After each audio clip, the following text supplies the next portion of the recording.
No, but I'm really warm-blooded, so I'm not the right person to ask that question to.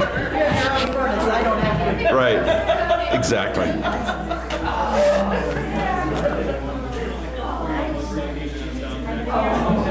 Good evening, ladies and gentlemen. Welcome to the Jackson Hole Hootenanny. And to you. We're going to have to remove that baby interruption right by the door, though. Otherwise, we won't maintain our code of silence. Welcome, one and all, to the Jackson Hole Hootenanny, to our 534th weekly performance. Tonight we have a special feature.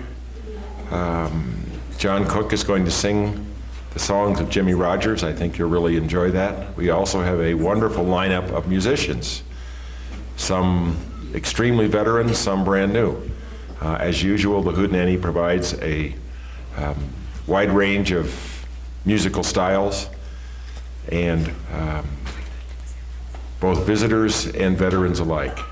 We follow a couple of traditions here at the Hootenanny that make the evening special for people on both sides of this microphone. The traditions that we follow are that we maintain this room as a smoke-free environment. So anybody that feels the need to smoke is invited to do so anywhere they want to outdoors, as long as they don't run afoul of someone from the Forest Service.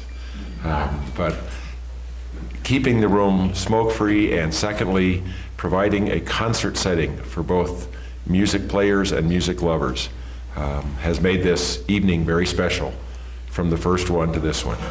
So we ask people, when people are on stage or performing, on stage performing, to please give them that concert setting and not speak. The third tradition that we follow, and this has also, I think, been from the first Hootenanny, is that Bill Briggs, who is one of the co-founders of the Hootenanny and is making his 487th performance this evening, begins our evening's musical festivities. So would you please join me in giving a very warm welcome to Bill Briggs.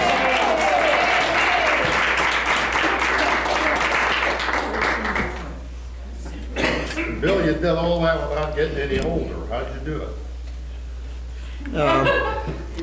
Vitamins. Vitamins. Right. Well, I was going to do ski songs. We had a wonderful night at the Stagecoach last night. It was very outstanding. And as Hank will be happy to tell you, but we had one fellow from the 10th Mountain Division, World War II, who was there, who loved to yodel. And so we got him up on stage and did one song where he could join in. Anyway, so I thought I'd do a 10th Mountain Division song in case he showed up tonight. I don't see him here.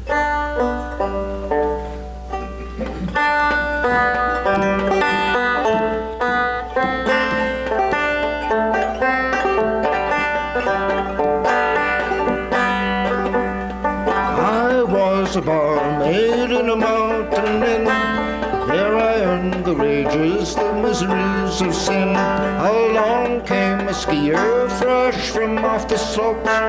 He's the one that burnt me and vanished all my hopes. Singing 90 pounds of rucksack, a pound of grub or two, and he'll shush the mountain like his daddy used to do.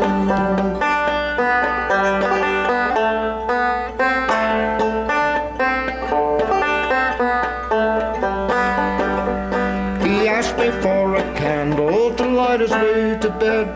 He asked me for a kerchief to tie around his head, and I, being a foolish maid, am thinking it no harm, jumped right in beside him to keep that skier warm, singing 90 pounds of rucksack, a pound of grub or two, and he'll shush the mountain like his daddy used to do.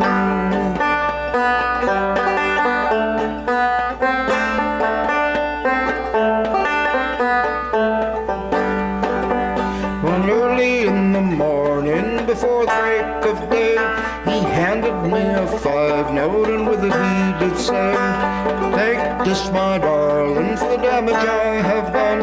You may have a daughter, you may have a son, and if you have a daughter, bounce her on your knee. And if you have a son, send the bastard out to ski, singing 90 pounds of rucksack, a pound of grub or two, and he'll shush the mountain like his daddy used to do.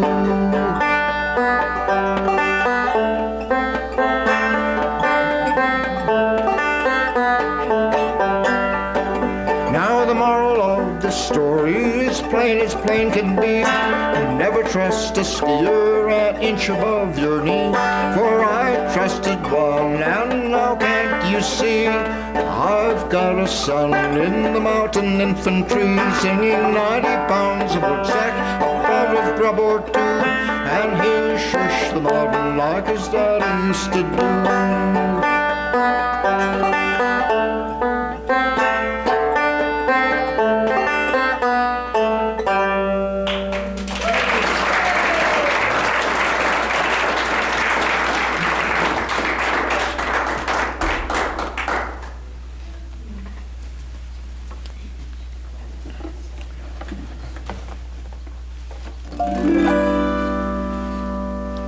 Anyway, the 10th Mountain Division. They were quite a fighting group. They had the most casualties for the length of time they were in the service of any division in World War II. Mainly in Italy was their big fight.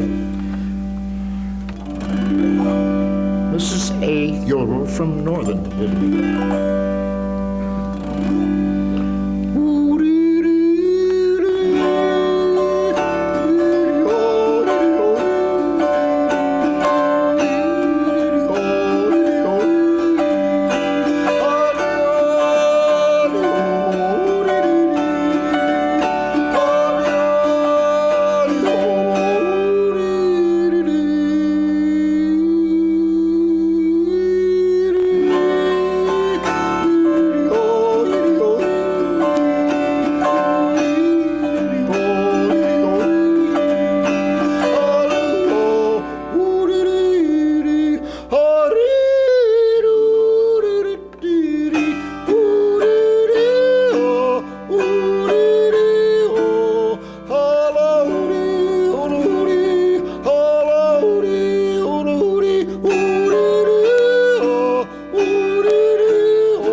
Thank you.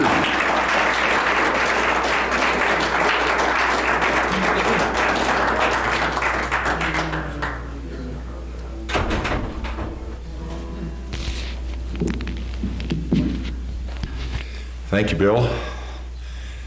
And now from someone who has appeared on the stage now 487 times, we will ask to come up and entertain you someone who's appearing on the stage for the first time. Hey! That's what Bill wrote down there, so. Well, he liked. I will let her tell the rest of this story, but would you please welcome Sue Cole.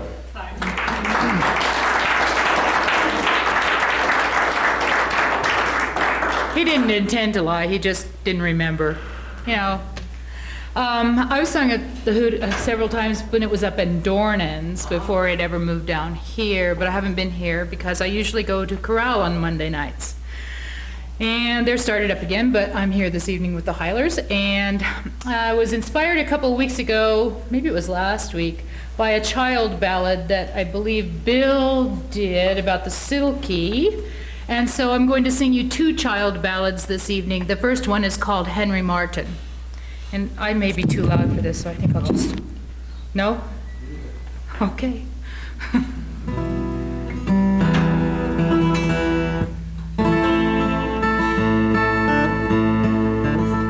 There were three brothers in merry Scotland. In merry Scotland there were three. And they did cast lots which of them should go, should go, should go. And turn robber out on the salt sea. Well, the lot it fell first upon Henry Martin, the youngest of all the three, that he should turn robber out on the salt sea, the salt sea, the salt sea, for to maintain his two brothers and he. Well, they had not been sailing but a long winter's night and part of a short winter's day, when he espied a stout lofty ship, lofty ship, lofty ship, come bibbing down on them straight away. Hello, hello, cried Henry Martin, what makes you sail so nigh? I'm a rich merchant ship bound for fair London town, London town, London town. Would you please for to let me pass by? Oh no, cried Henry Martin, this thing it never can be, for I have turned robber out on the salt sea, the salt sea, the salt sea, for to maintain my two brothers and me.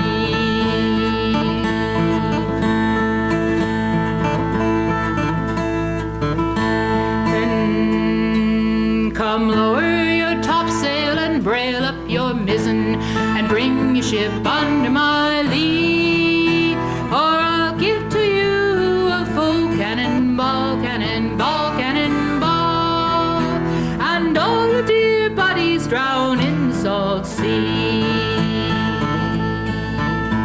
Oh no, we won't lower our lofty topsail, no, bring our ship under your lee, and you shan't take from us our rich merchant goods, merchant goods, merchant goods, nor point our bold guns to the sea.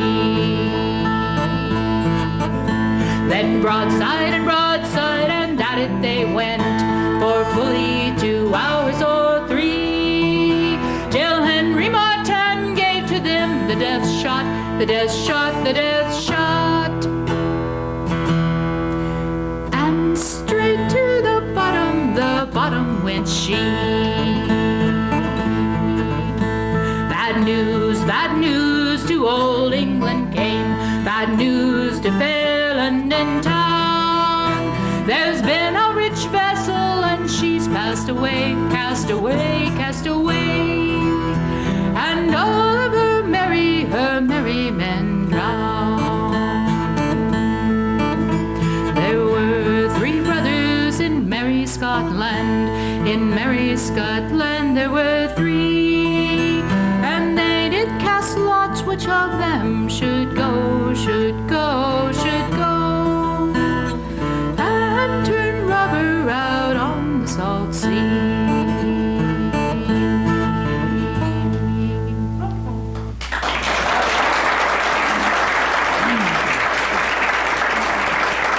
Thank you. The next song's a love song, but it doesn't kind of reveal itself to the end, so be prepared to be surprised.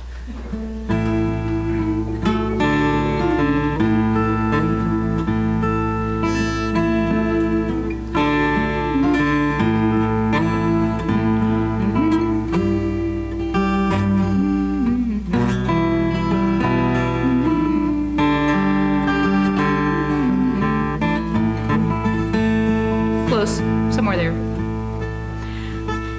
A fair young maid in her garden, a strange young man passed her by, said, fair maid, would you marry me? This then, sir, was her reply. Oh no, kind sir, I cannot marry thee, for I've a love that sails out on the seas. He's been gone for 7 years, still no man may marry me. What if he's in some battle slain, or drowned in the deep salt sea? What if he's found another love, and he and his love both married be? If he's in some battle slain, I shall die when the moon doth wane. If he's drowned in the deep salt sea, I'll be true to his memory. And if he's found another love, and he and his love both married be, I wish them health and happiness where they dwell beyond the sea. He picked her up in his arms, and kisses gave her 1, 2, and 3, crying, weep no more, my own true love, I am your long lost John Riley.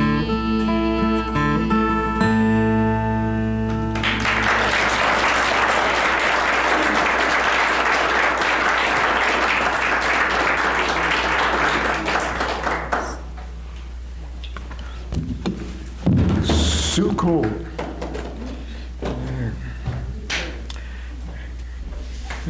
When I first met Sue, I impressed her very much by pulling out guitar picks.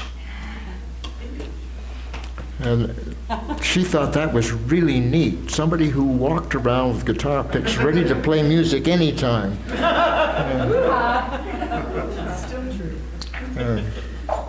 Anyway, hey, next up we've got a fellow that plays several instruments at the same time and sings at the same time. Here is Matt Montaigne.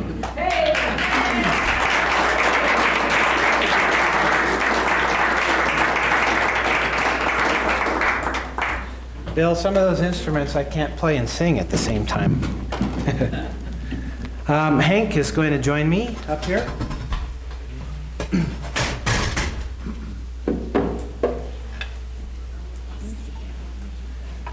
This time of the year, we can always look forward to a great songwriter named Bill Staines coming to town. I think he's a couple weeks, like the 6th or so, up at Dornan's. And he writes some beautiful songs. One of my favorites is one called Yellowstone Winds. So we're gonna do that one for you. Bill, did you keep those picks in your pick pocket all the time? Yeah. He says, yeah. Okay.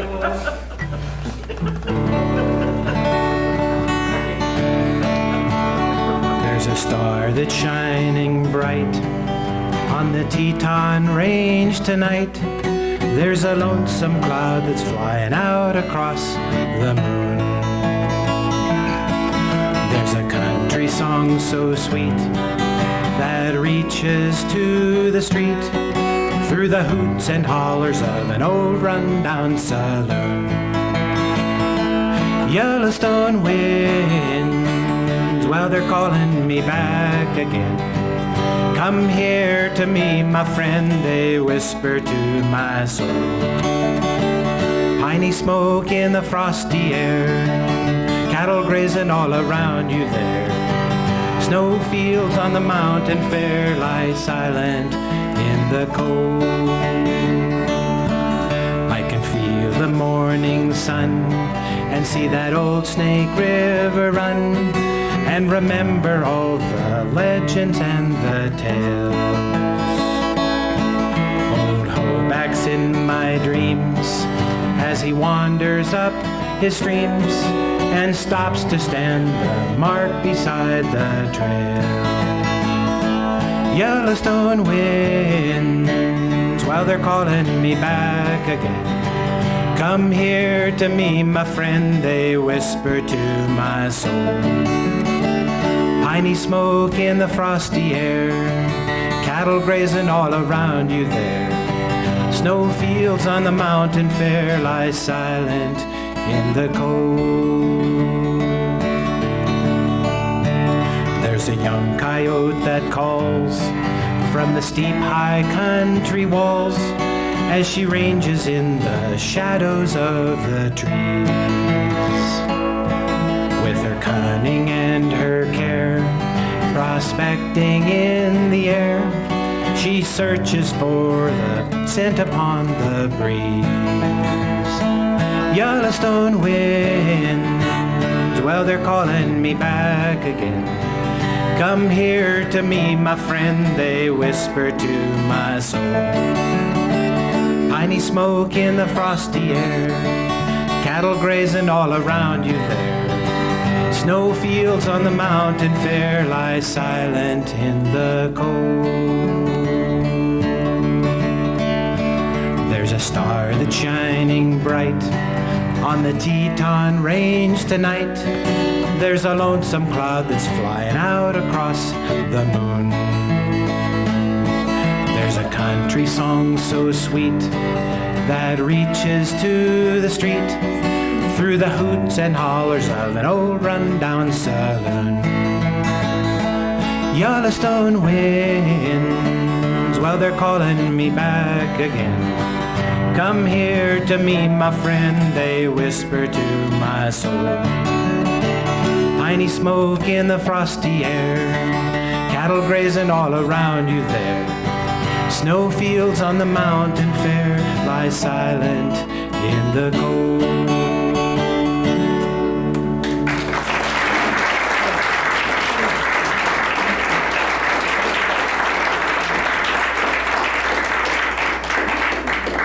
Thank you. I like that song.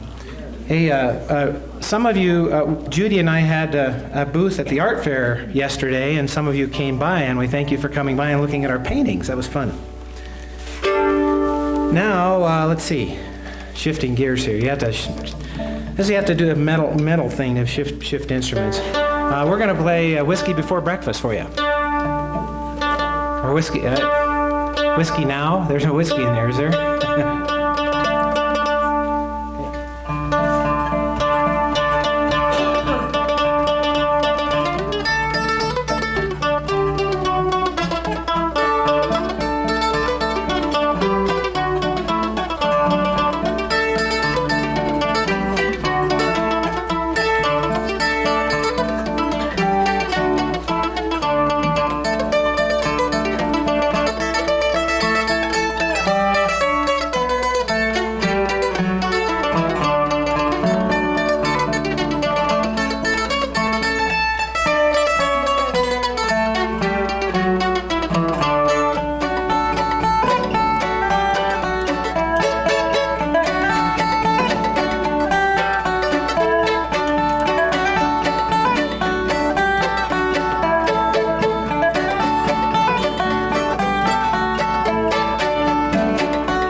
Thank you, John. Thank you. Bill, you know how yodeling was invented? You know how yodeling was invented? How? All those people up in Switzerland, up all over the Alps, falling off, going, "Ah!"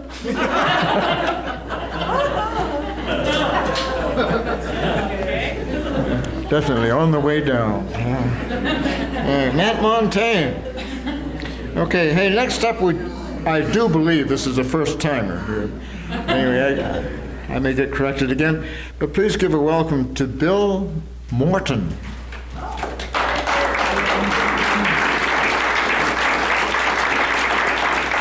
I recognize him. He helps clean up here. Boy, what a good guy.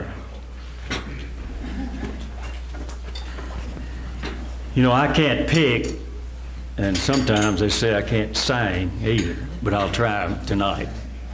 One from Music Man. There were bells on the hill, but I never heard them ringing. No, I never heard them at all till there was you. There were birds in the sky, but I never saw them winging. No, I never saw them at all till there was you. And there was music, and there were wonderful roses, they tell me, in sweet, fragrant meadows of dawn and dew. There was love all around, but I never heard them singing. No, I never heard them at all till there was you.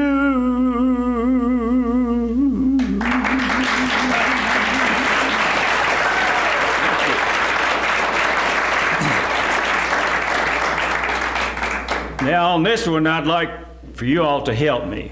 All of you that can and are able and want to, let's stand up and sing this one, okay? I know that's hard on us old people, but let's do it, okay? God bless America, land that I love. Stand beside her and guide her through the night with the light from above. From the mountains to the prairies, to the ocean, white with foam. God bless America, my home, sweet home. God bless America, my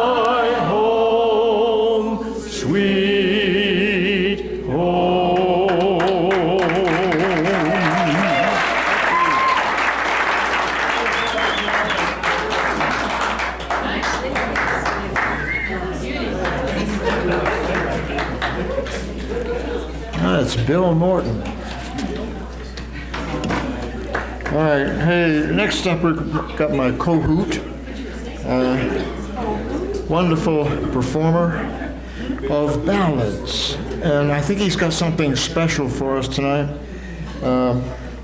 that follows along with what John Cook got going last week.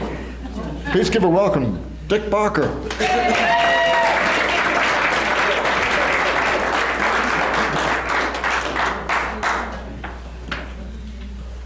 Yes, Bill and I have been in cahoots.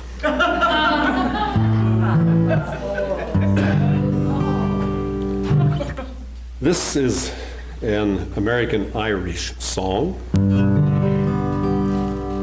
I think this dates from the mid-1800s when they were building the railroad. And during the potato famine, when so many of the Irish immigrated into this country, heard this from the singing of Pete Seeger. I'm a decent boy, just landed from the town of Ballyfad. I want a situation and I want it very bad. I have seen employment advertised, 'tis just the thing, says I. But the dirty spalpeen ended with no Irish need apply. Oh, says I, but that's an insult. To get the job I'll try. So I went to see this blackguard with his no Irish need apply. Some do account it a misfortune to be some do count it a misfortune to be christened Pat or Dan.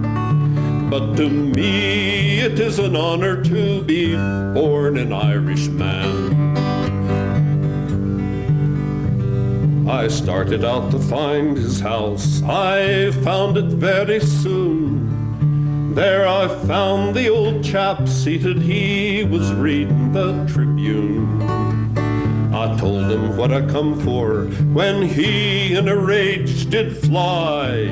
No, he said, you are a paddy and no Irish need apply.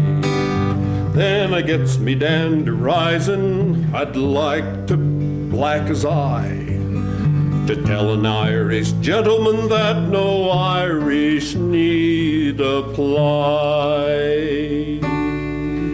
Some do count it a misfortune to be christened Pat or Dan, but to me it is an honor to be born an Irishman. Well, I couldn't stand it longer, so a hold of him I took. I gave him such a beating as he'd get at Donnybrook. He hollered, "Meal you Murther," and to get away did try. He swore he'd never write again, no Irish need apply. Well, he made a big apology. I bade him then goodbye, saying, whenever you want a baitin' right, no Irish need apply. Some do count it a misfortune to be christened Pat or Dan, but to me it is an honor to be born an Irishman.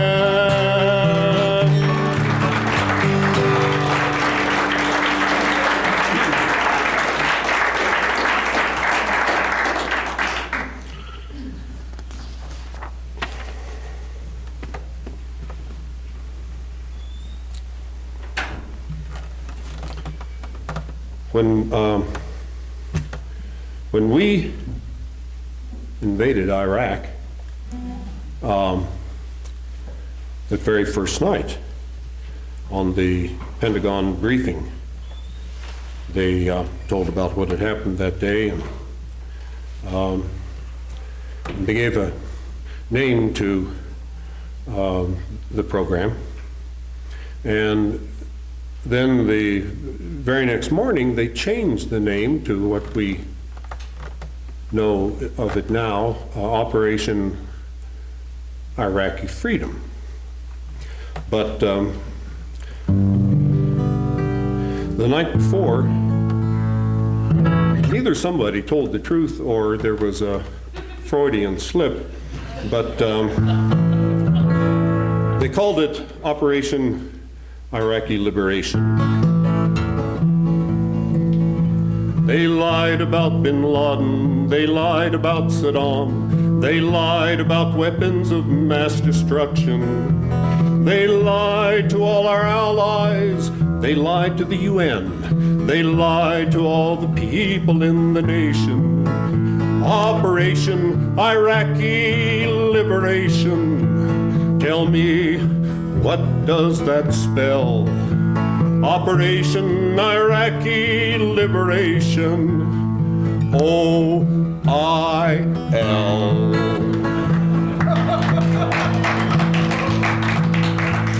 He lied about his dope, about what he used to smoke. He lied about the National Guard. To Vietnam, he said phooey. Went AWOL while on duty. His service records have been charred. Operation Iraqi Liberation. Tell me, what does that spell? Operation Iraqi Liberation. O-I-L. From a $6 trillion surplus to a $6 trillion shortfall, they accomplished this in just 3 years. Halliburton got the contract without competition. It's time we give them a new career. Operation Iraqi Liberation. Tell me, what does that spell? Operation Iraqi Liberation. O-I-L. O-I-L. O-I-L.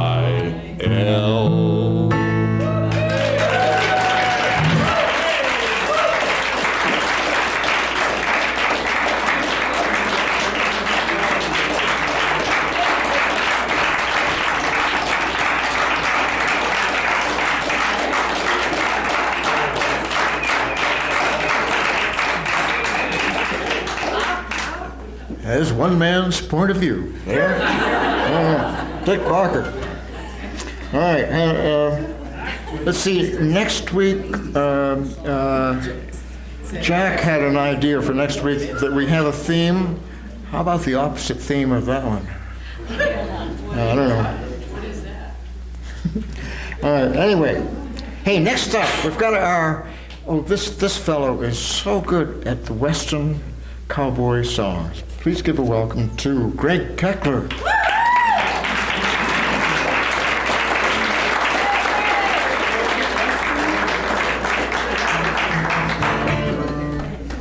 Hi, Greg. Hi, Jen. How are you? Good. Good to see you. Thank you. Welcome back. Missed you terrible.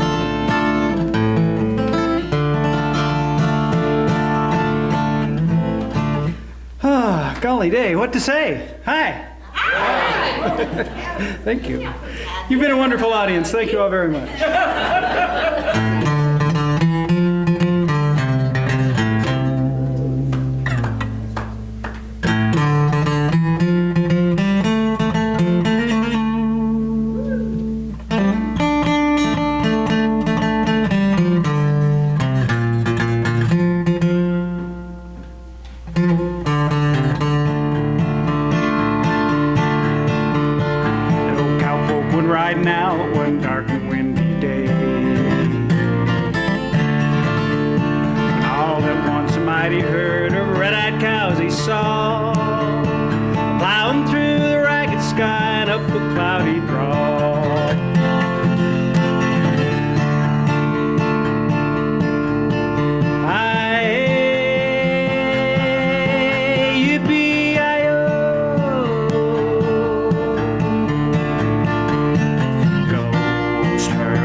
Thundered through the sky, voice of the riders coming hard, and he heard their mournful cry.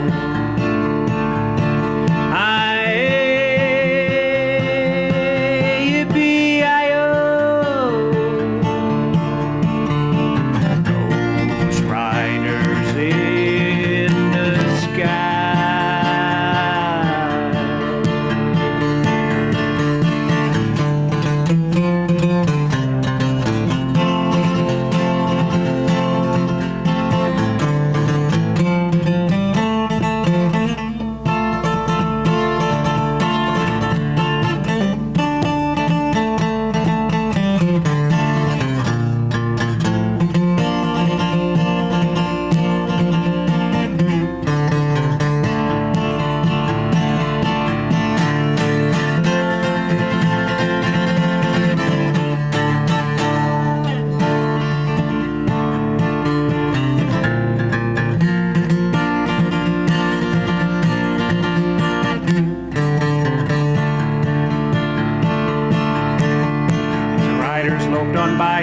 time he heard one call his name.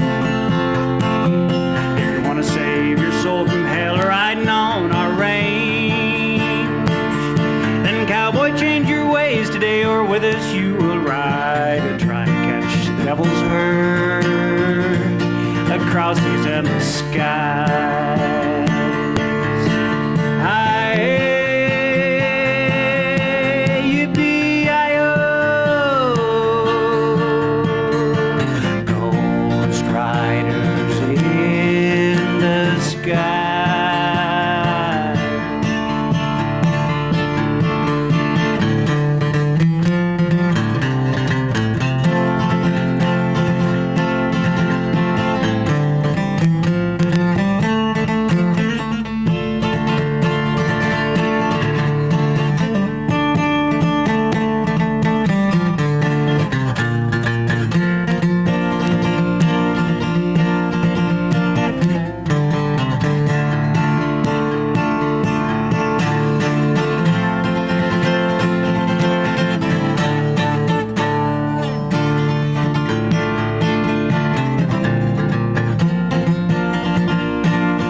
Ghost riders in the sky.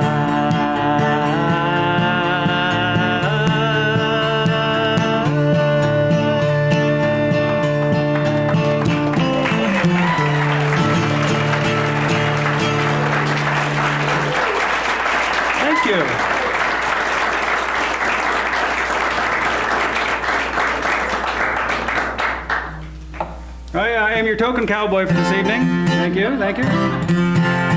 One more and we'll be done with all this Western stuff until Jack Hyler gets up here, and then we'll start all over again.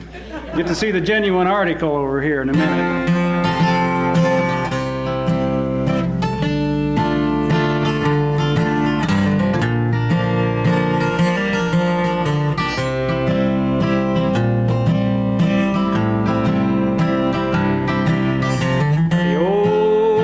Diamond lay out east of Du Bois, in the land of the buffalo.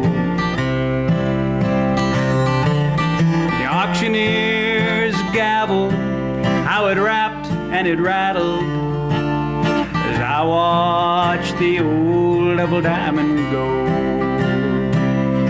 Won't you listen to the wind, Mother Nature's violin?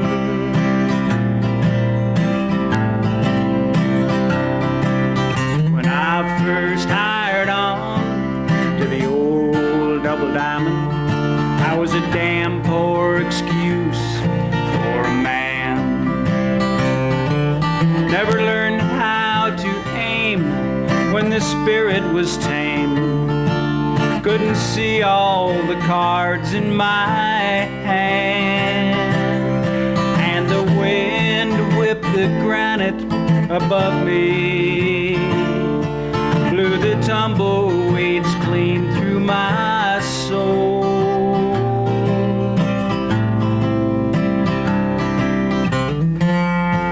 I fought her winters and I busted her horses, and I took more than I thought I could stand.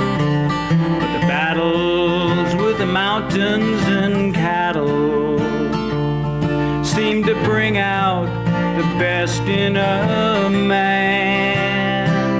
I guess a sailor, he needs an ocean,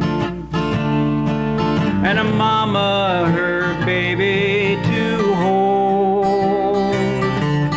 I need the hills of Wyoming, the land of the buffalo.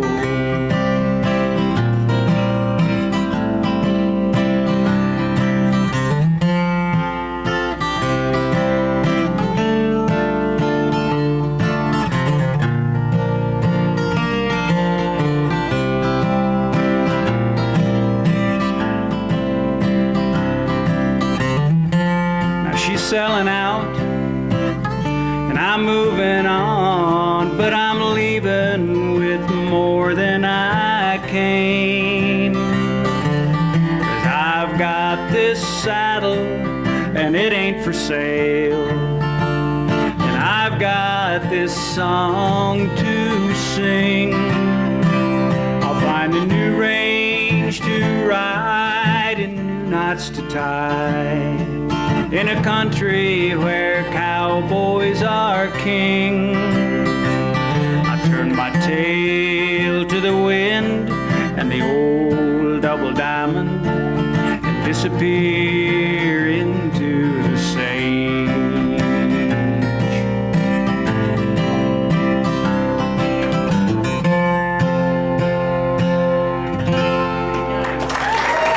Thank you very much. Well, thank you.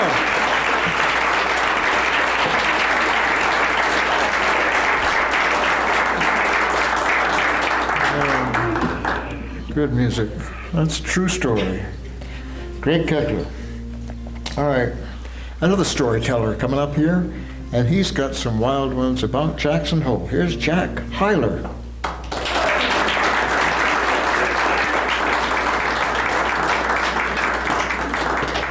Nothing about Jackson Hole tonight.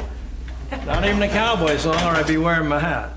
All right. But I have a hollow head, and the first thing every morning, some melody pops into it and bugs me for about half the day. And about a week ago, it was this one. And this was a popular song once. Margaret and Helen and I may be able to remember it, but probably nobody else.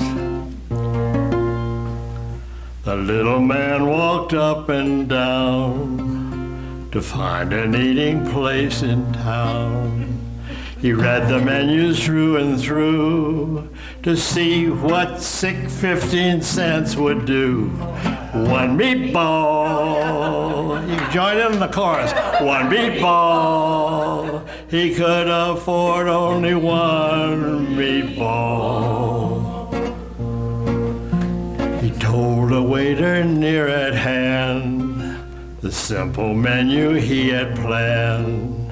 The guests were startled, one and all, to hear that waiter man loudly bawl, "One meatball, one meatball, this here gent wants one meatball."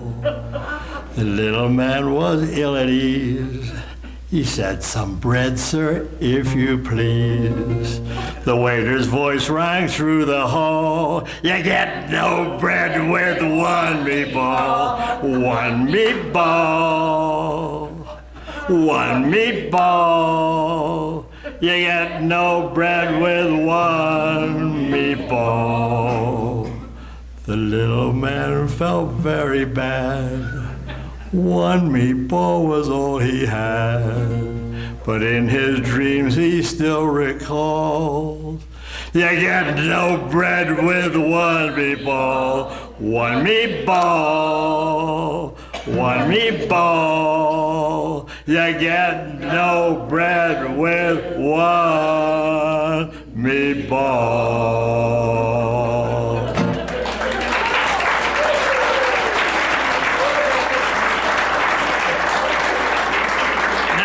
Perhaps that thing will get out of my hollow head and something better will come in. Well, since the subject was food, I was about to sing tonight, re-enlistment blues, but it didn't seem to fit in with one meatball, so I'll sing another song about food, in this case, a duck and a goose. You all know this one.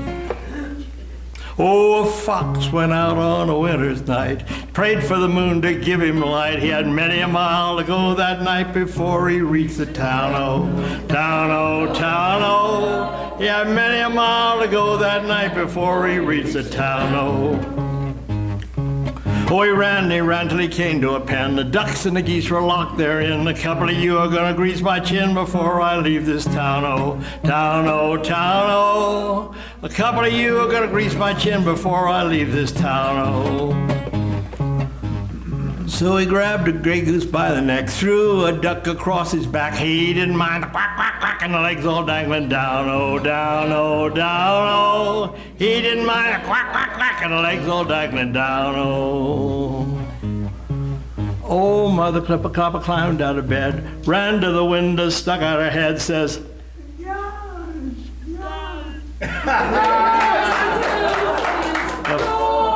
and the fox is on the town, oh, town, oh, town, oh.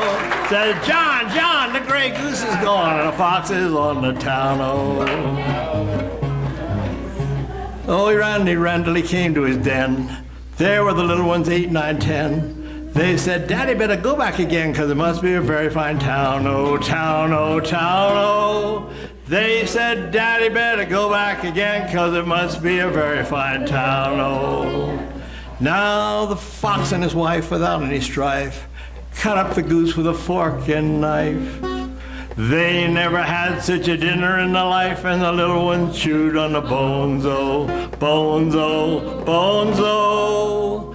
They never had such a dinner in their life, and the little one chewed on the bones, oh. Thank you.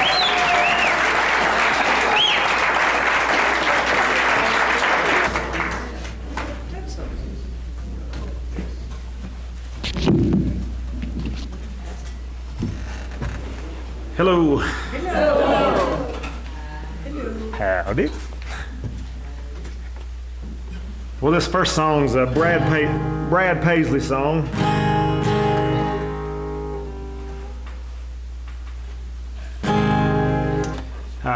It's titled "He Didn't Have to Be." It's about a single mother and her little boy, and he was wanting to find a daddy, and she was having a tough time finding one, but she finally found one, and he was a good one. When a single mom goes out on a date with somebody new, it always winds up being more like a job interview. My mama used to wonder if she'd ever meet someone who wouldn't find out about me and then turn around and run. I met the man I call my dad when I was 5 years old. He took my mom out to the movies, and for once I got to go. A few months later I remember lying there in bed. I overheard him pop the question, and I prayed that she'd say yes. All of a sudden, oh, it seemed so strange to me how we went from something's missing to a family. Looking back, all I can say about all the things he did for me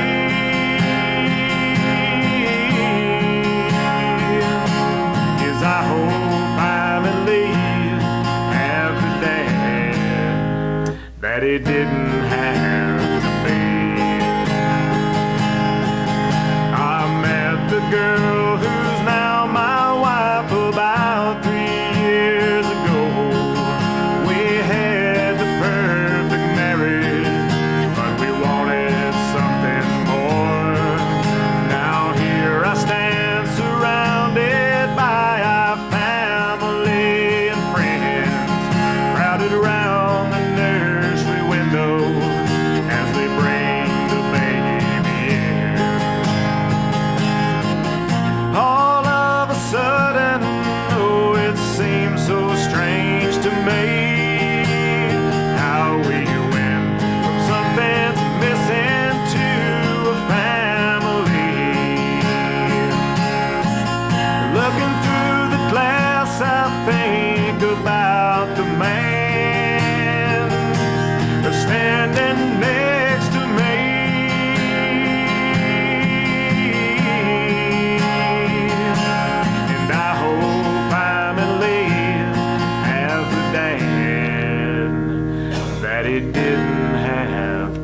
Thank you. Well, my mom and dad are here tonight. You heard Dad sing already. And Mom requested this song. It's called Pickup Man. It's about how women love men in pickups. I played it once before. Well, I got my first truck when I was 3. I drove 100,000 miles on my knee, hauled marbles and rocks, and thought twice before I hauled a Barbie doll bed for the girl next door. When she paid me with a kiss, I began to understand it's just something women like about a pickup man. When I turned 16, I saved a few $100. My first car was a pickup truck. Started cruising to town, and the first girl I seen, it was Bobby Joe Gentry, the homecoming queen. She flagged me down and jumped up in my cab and said, I never knew you were a pickup man. You could set my truck on fire, roll it down a hill, and I still wouldn't trade it for a Coupe de Ville. It's got an 8-foot bed that never has to be made. If it wasn't for trucks, it wouldn't have tailgates. I met all my wives in traffic jams. There's something women like about a pickup man. Most of Friday nights, and I can be found in the back of my truck in an old Jay's Lounge. Backed into my spot at the drive-in show. You know the cargo light puts off a romantic glow. I never wait in line at the popcorn stand. There's something women like about a pickup man. A bucket of rust or a brand new machine, but once around the block and you know what I mean. You could set my truck on fire, roll it down a hill, and I still wouldn't trade it for a Coupe de Ville. It's got an 8-foot bed that never has to be made. If it wasn't for trucks, it wouldn't have tailgates. Man, all my wives and traffic jams. There's something women like about a pickup man. Thank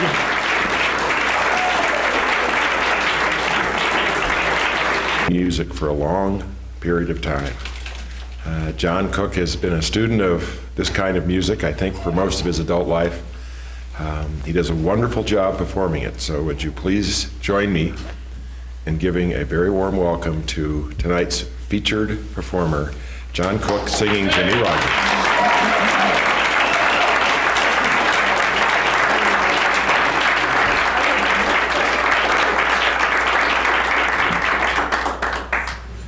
Thank you. The real reason I went away this summer is so that you wouldn't think, oh, well, we hear him every week, so we're not coming.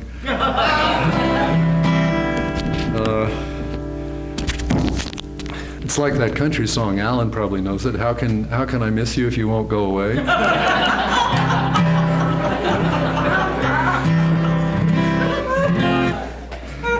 Which gets us into the whole thing of country song titles.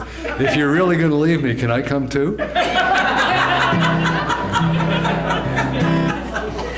I'm glad that Alan was the perfect guy to go before me, because nowadays nobody would have any problem just, hear the guy on stage. What kind of music does he play? He plays country music. In 1927, there was no such thing. The term hillbilly music was just about brand new. And Jimmie Rodgers cut his first record in 1927 and cut his last record in May of 1933, and he died within 36 hours of the time he cut his last track. He was diagnosed with tuberculosis early in 1927, and he didn't work for the railroad after that.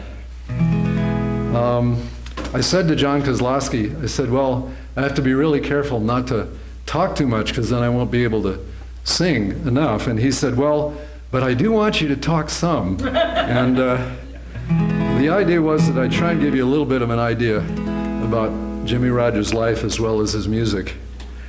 I have said before, and it really is an oversimplification to the point that it's beyond the line. I have said that he was a railroad man who got tuberculosis, and therefore when he couldn't work on the railroad anymore, he took up singing.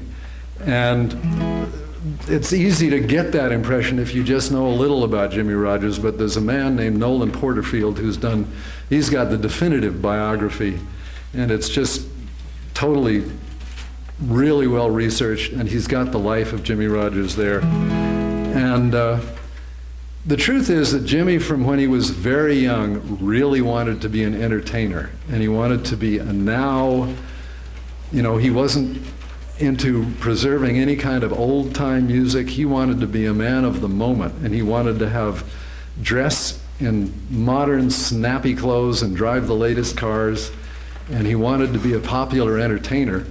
He grew up, he spent a certain amount of his youth, formative years would be a good way to put it, in Meridian, Mississippi, which was then the largest town in Mississippi. It had a number of theaters in the respectable part of town. They had touring theater companies, musical acts, and there were also, in the less respectable part of town, juke joints and all kinds of things, and he loved all of that. And his father was a railroad worker. Jimmy did work on the railroad, but every job that he took was something to keep body and soul together until he could make it as an entertainer. So that's a new, little bit longer capsule that's a lot closer to the truth. He won a weekly amateur contest at one of the respectable theaters in Meridian when he was 13, and I think placing first, which he did, inspired him so much that he ran off with a medicine show the next week and was gone from home for several months. And his parents knew where he was because he'd write letters, and his father went out and fetched him that summer and brought him home. And he played here and there. He played with other people when he could, but the big break was because he needed a new used car. He was in Tennessee in the summer of 1927. He went over to Bristol. I don't know whether he had a lead on a particular used car or somebody just said, go to Bristol, you'll find a good used car. And he heard that there was a record producer in town. Ralph Peer was an independent producer who had negotiated himself a deal with Victor Records to go down and record old-time songs and hillbilly songs and blues. He recorded a number of black musicians too, and in a couple of days in Bristol, Tennessee, he recorded Jimmy Rogers' first record and also the Carter family's first record. And those are two pillars of country music. And by pure coincidence, when I was a teenager, probably before I could play the guitar, I found a Jimmy Rogers record in the closet of my father's New York office. And it was, in fact, his second released record with Blue Yodel and A Way Out on the Mountain on it. And around the same time, I found a Carter family record in the Victrola cabinet of my mother's parents down on Long Island, their summer house on Long Island. And those 78s were the beginning of, I had never heard anything like this music. And I just put it on, and I thought, this is amazing.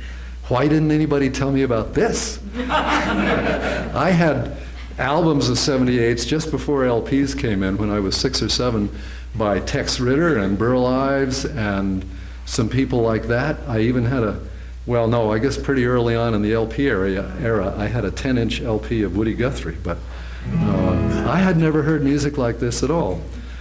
So Jimmy recorded 2 sides, 1 record for Ralph Peer in August of 1927, and the first side is a lugubrious love song called The Soldier's Sweetheart, and this nice girl meets a soldier and falls in love, and he goes off to World War I. Guess what? He gets killed.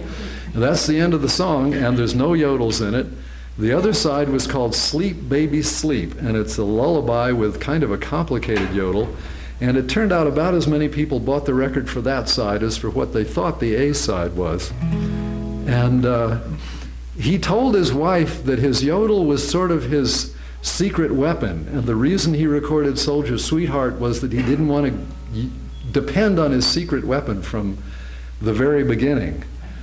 But he went up to New York and presented himself in November to Mr. Peer, the producer. He checked into a hotel in New York and said, don't worry, our Victor Records, Victor Talking Machine Company as it was then, will take care of the bill.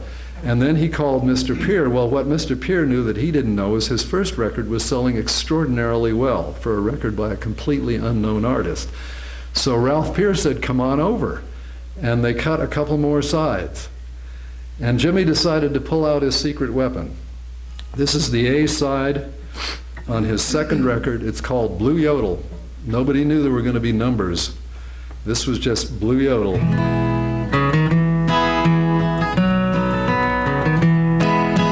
T for Texas, T for Tennessee. T for Texas, T for Tennessee. It's T for Thelma, that gal that made a wreck out of me.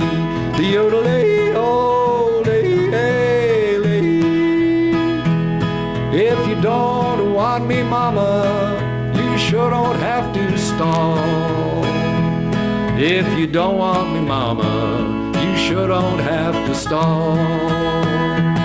'Cause I can get more women than a passenger train can haul.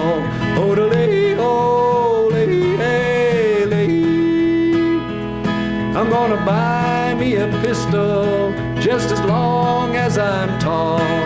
Sing 'em, boys, sing 'em. Gonna buy me a pistol just as long as I'm tall. I'm gonna shoot poor Thelma just to see her jump and fall.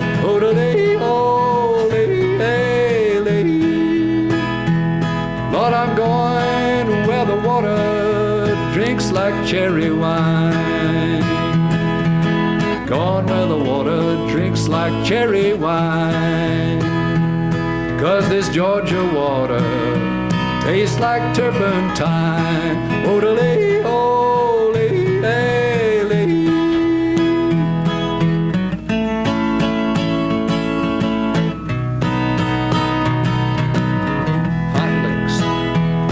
I'm gonna buy me a shotgun with a great long shiny barrel.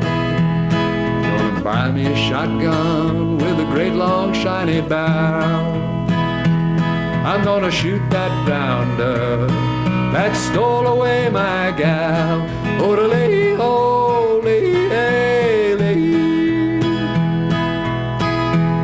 I'd rather drink muddy water, sleep in a hollow log. Oh no, rather drink muddy water, sleep in a hollow log, than to be in Atlanta, treated like a dirty dog.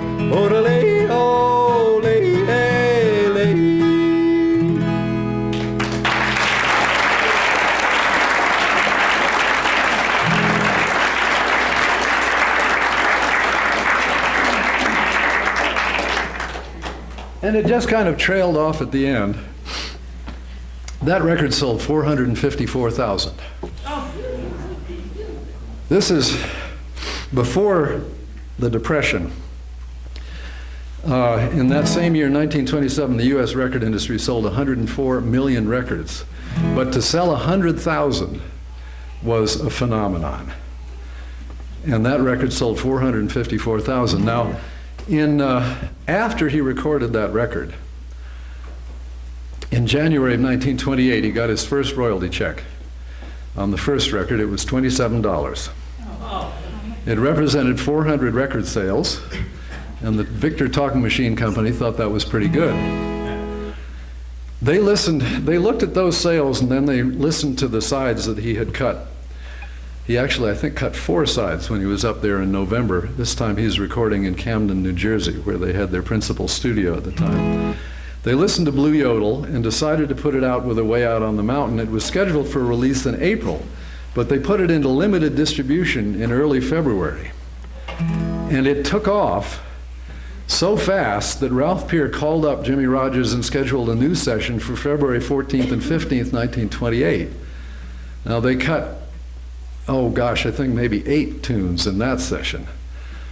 In April, he got a royalty check for $400. Now he's got doctor bills, he's got all kinds of things, but he's beginning to think maybe this is something. Well, by the middle of summer, he was making about $1,000 a month in royalty. By the end of the year, he was making $2,000 a month in royalty. So if he got a quarterly check for, say, the last quarter of 1928, it might have been $7,000 or $8,000.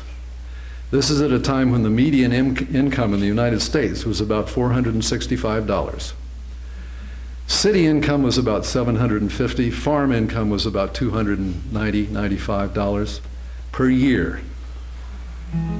So he went from rags to riches from the beginning of 1928 to the end of 1928. This was something.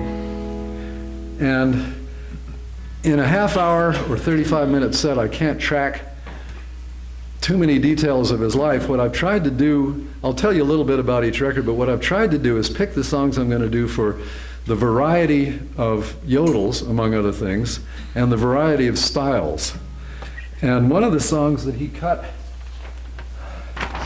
in June 1928, I first learned from Ramblin' Jack Elliott, and it has forever colored my version of this song. But Jack did an incomplete version of the first verse and a great yodel, and he probably repeated the first verse, and he never did the second verse at all. So I listened to it on a Jimmie Rodgers record, and I put all the words in here, somewhat in the style of Ramblin' Jack.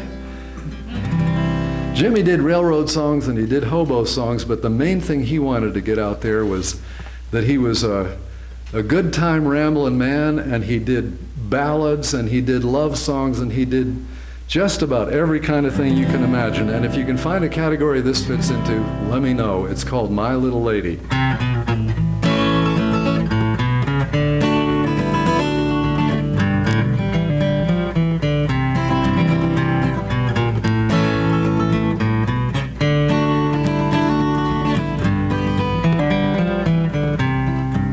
I had a gal, oh what a gal. Her name was Haiti Brown. I took her out just right about when the moon was shining down. We'd sit alone when we got home out on the old porch swing, and then that little miss would give me a kiss, as sweetly to her I would sing. Haiti, my little lady, I love no one but you. Haiti, my little lady, won't you say you love me too? We'll be married in June, have a long honeymoon, then settle down for life. Haiti, my little lady, won't you come and be my wife?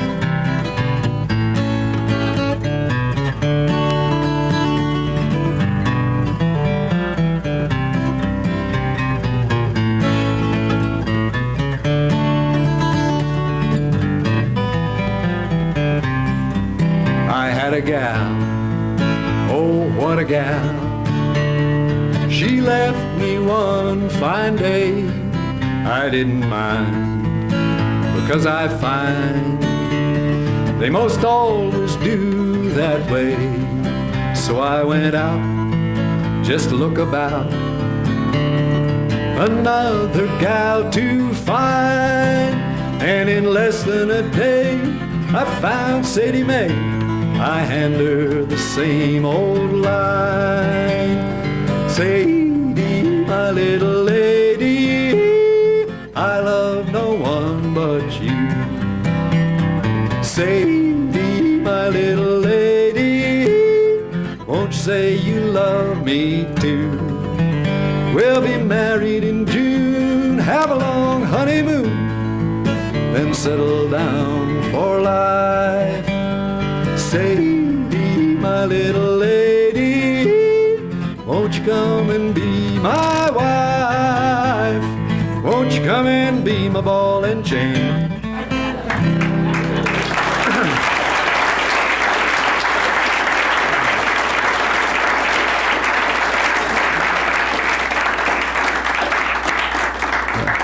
The tag ending there is pure Ramblin' Jack. Jimmy, By the time he had some money, he was a very, very natty dresser. He had always wore a suit, white shirt, most often a bow tie, occasionally regular tie. But he did pose in railroad clothes, especially for his early publicity photographs. In the very beginning, he billed himself as the singing brakeman. But when it became clear how much the yodel was having to do with people recognizing his distinctive style, he changed his billing to America's Blue Yodeler. And after the first Blue Yodel, he recorded actually 12 more. The very last one he recorded was called The Women Make a Fool Out of Me, and they were saved having to number it as Blue Yodel number 13 because it wasn't released till after he died, so they just called it Jimmie Rodgers' Last Blue Yodel. But he also posed for publicity pictures in cowboy clothes because he recorded a few songs that had Western themes, and this is one of them that he recorded in 1929. It wasn't released till almost a year into the Depression after the crash, and it still sold 128,000.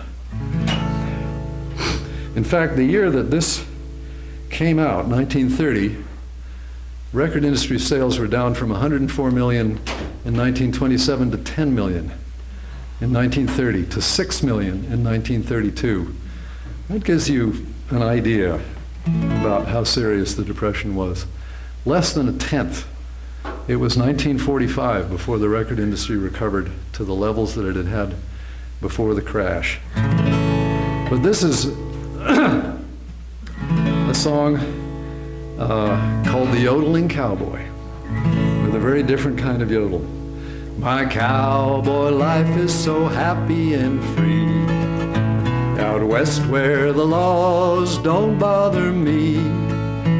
I wear my troubles like a toy, I'm just a yodeling cowboy.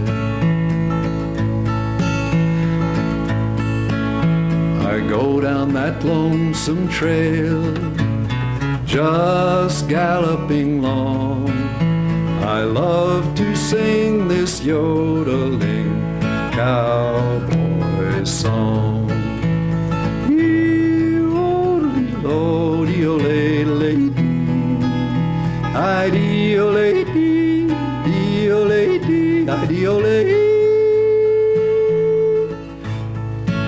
At the set of the sun, when my work is done, on my pony I take a ride, where the varmints prowl and the coyotes howl, with my 44 by my side.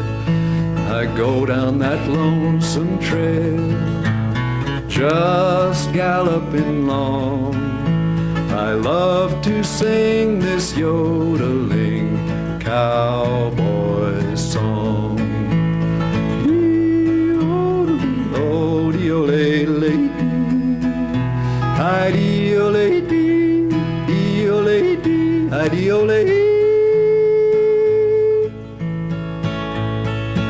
Where a man is a man and a friend is a friend, where all my cares and worries end. I have no troubles, nothing but joy, I'm just a yodeling cowboy. At the set of the sun, when my work is done, on my pony I take a ride, where the varmints prowl and the coyotes howl, with my 44 by my side. I go down that lonesome trail, just galloping long.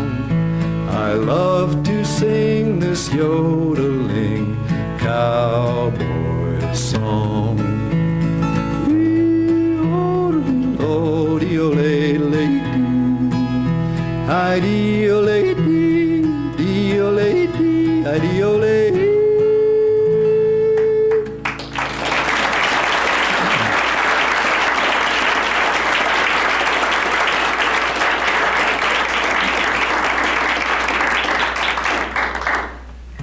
These songs are all songs that Jimmy recorded, just says on the label, vocal with own guitar. And he recorded a lot of songs with a considerable number of musicians, a lot of different musicians on a lot of different songs. And I'm going to get a couple of people up here. First, I'm going to get up John Kozlowski to help me out.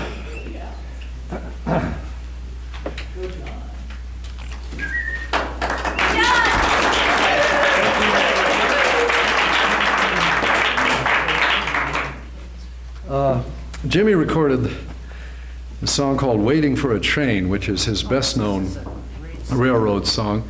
Recorded it in Atlanta. And as soon as he got to town, he checked into the hotel and he went out to look at the little joints, the juke joints and jazz joints. And he found a little combo, 5 guys that they played together, but they didn't even have a name for the group. And he really liked their sound, and he brought them into the recording studio, and they're playing with him on this song. And what's the other side? I don't even know if I wrote it down. Yeah, at that time, he recorded this October 28, and at that time he was up to Blue Yodel number 8 in just over a year. Blue Yodel number 8, better known, brought into the bluegrass tradition by Bill Monroe, is the Mule Skinner Blues. So that was the flip side of this record. Waiting for a Train.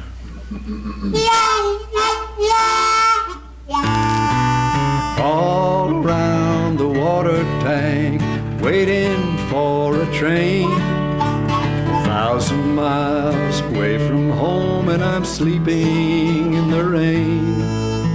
I walked up to a brakeman just to feed him a line of talk. He says, if you've got money, I'll see that you don't walk. I haven't got a nickel, not a penny can I show. Get off, you railroad bum. And he slammed the boxcar door. De-o-de-lay, o-de-lay, o-de-lay.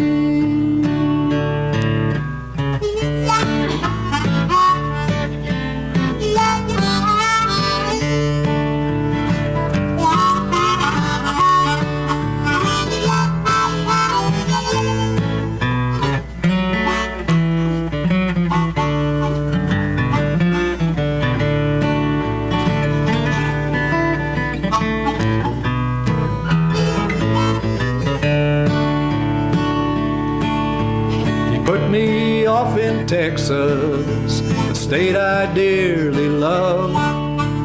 Wide open spaces all around me, the moon and stars up above. Nobody seemed to want me or to lend me a helping hand. I'm on my way from Frisco, I'm going back to Dixieland. Though my pocketbook is empty and my heart is full of pain, I'm 1,000 miles away from home, and I'm waiting for a train. De-o-de-lay, o-de-lay, o-de-lay.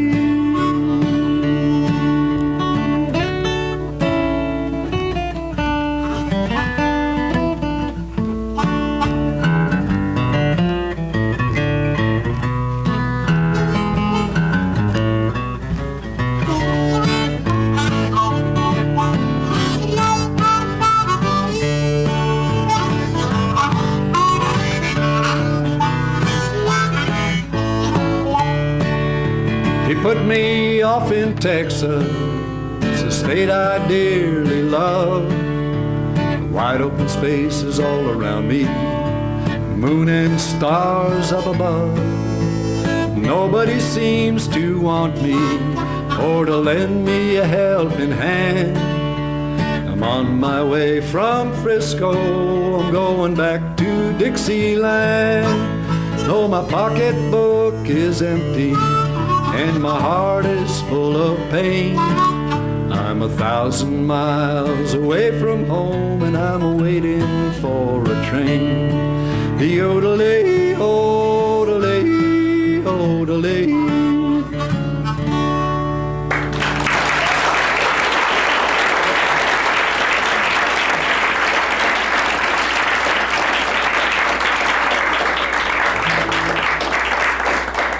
Thank you. That song was recorded in late 28 and released before the crash. It sold 365,000. Jimmy Rogers, sometime fairly early in 2080, a friend came to visit him and he took him out in his car and just drove him around town. And every place they went, you could hear it coming out of people's phonographs and out of the radio. You could hear Jimmy Rogers. That was his way of showing his friend that he was beginning to have some kind of an effect. Now, among the people he recorded with, in the summer of 1930, he recorded a number of songs in Hollywood over a period of 8 or 10 days. And on one track, nobody knows how they connected. The biography of Jimmy Rogers doesn't have it. The biography of this great jazz man doesn't have it either. Nobody can find out why Louis Armstrong and his wife, Lillian Hardin Armstrong, were in the studio to record Blue Yodel number 9, called Standing on the Corner, with Jimmy Rogers. But there they were, Louis Armstrong on trumpet, Lillian Hardin Armstrong on piano, Jimmy Rogers not playing guitar, just singing. John Kozlowski is going to evoke the shades of Louis Armstrong and Lillian Armstrong.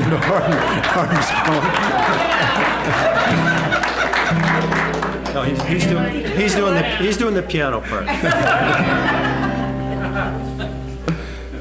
Standing on the corner, I didn't mean no harm. Along come the police, it took me by the arm. It was down in Memphis, the corner of Beale and Main. He said, big boy, you'll have to give me your name. Yodelay, hey, olay. I said, you find my name on the tail of my shirt. I'm a Tennessee hustler, don't have to work. Listen, all you rounders, better leave my woman alone, or I will get my special and run all you rounders home. Yodelay, hey, olay.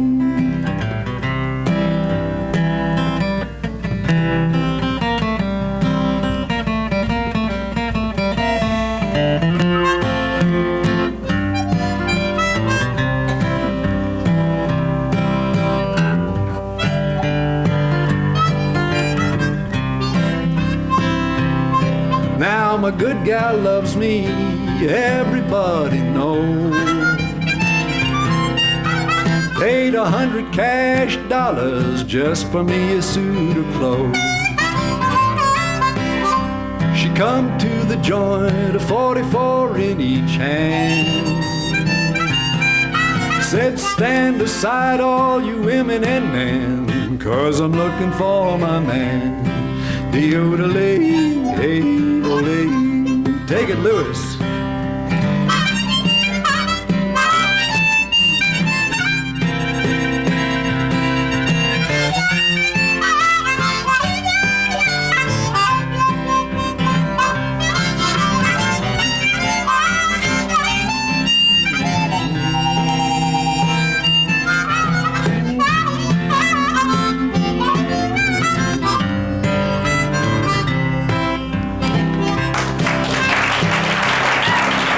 Standing on the corner, I didn't mean no harm.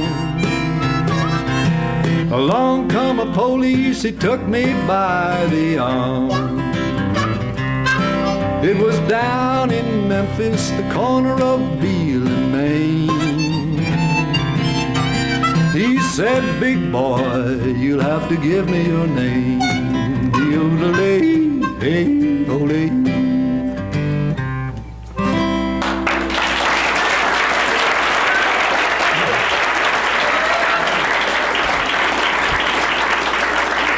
Where's Mr. Hank? Oh, there he is.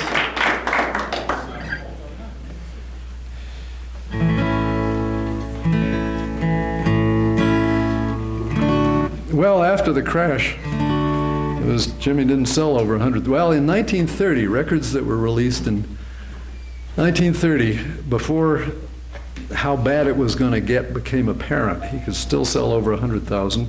And even 1931, 32, he sold 10, 20, 30, sometimes 50,000 records. So he was at least maintaining his share of total Victor, by then RCA Victor sales. And a lot of people said that he made them feel good in bad times. This is, I learned this song when the Hoot was up at Dornan's. I was adding a few Jimmy Rogers songs at that point, because the first time I'd played alone, really, pretty much my whole life, was when I started playing at the Hoot. And I don't know what it is about this song, but I just love this song. It's called Jimmy's Mean Mama Blues.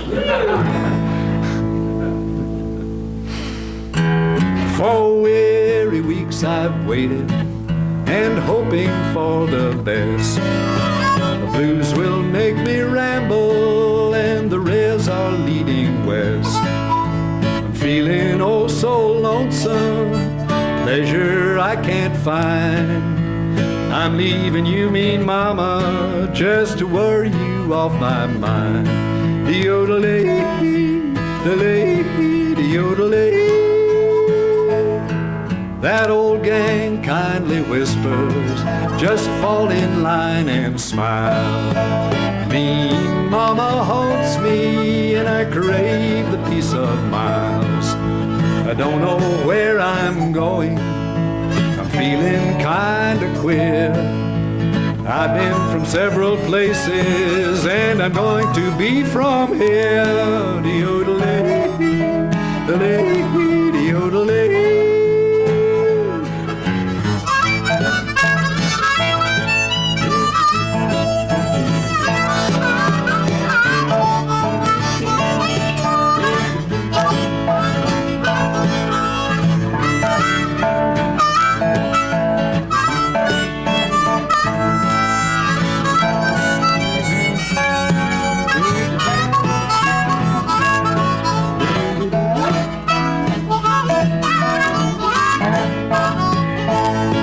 It seems there's something missing, that feeling's in my breast. I crave to cover distance, so mean mama give me rest. I hear the rails are singing, the sky is clear and blue.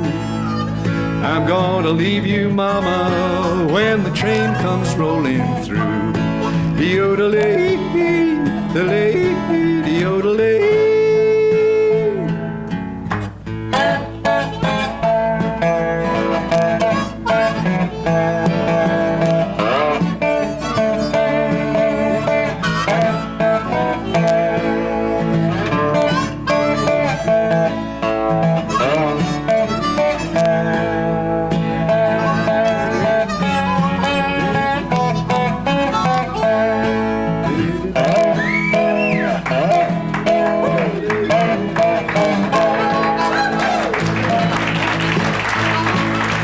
Money in my pocket, I'm loafing around just flat, and soon I'll be strolling down the railroad track. And when I'm miles away, riding all the while, I'll think of you, mean mama, I'll think of you and smile.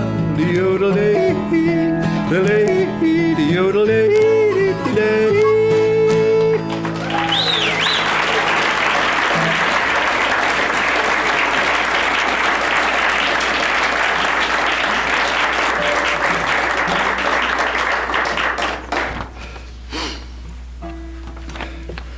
Let's see. Yep, they released that in February 31, sold 48,000. Oh, I meant to tell you, the band, they recorded that in Hollywood. Same session as the one with Louis Armstrong, and they had Bob Sawyer's jazz band, a full jazz band on that. Great arrangement. Bill, I've been meaning to tell you all week and all evening. I've been meaning to tell you every time I remembered I was upstairs and not close enough to you. We'd like you to join us on the next song. He's ready. You know this from the Stagecoach. My most frequent Jimmy Rogers song in the Stagecoach was, what's it called? In the Jailhouse Now. Number 2. Now it is number 2. In the Jailhouse Now number 1, Jimmy recorded fairly early, before the crash, sold somewhat over 250,000, I'm sure. That song had been around for a long time. It was he just absorbed songs that he liked and changed them a little bit and recorded them. This is in the Jailhouse, and that version, by the way, is the one that was in Oh Brother, Where Art Thou? And done very well. This is number 2 because of the success of the first one.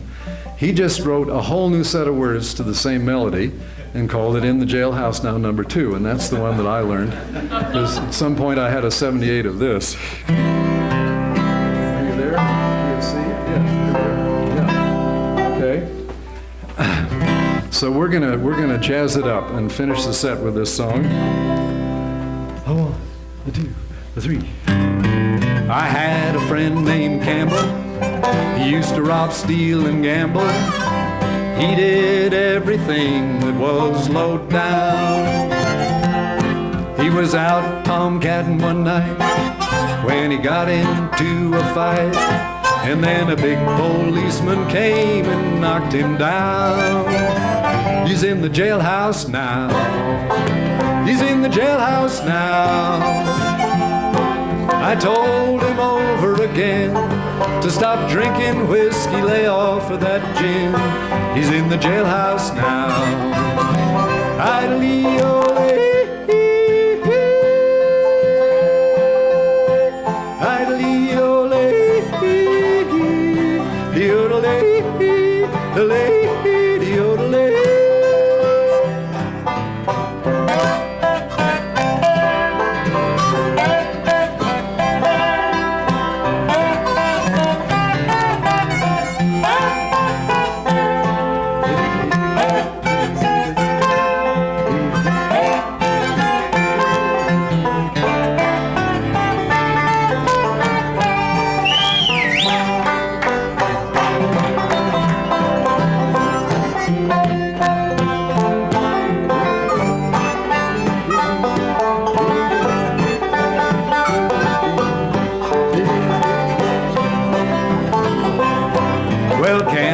Jail one day, he decided he'd go away, but the police came and met him at the train.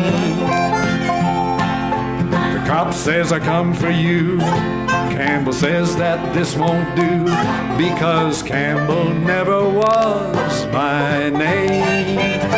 He's in the jailhouse now. He's in the jailhouse now.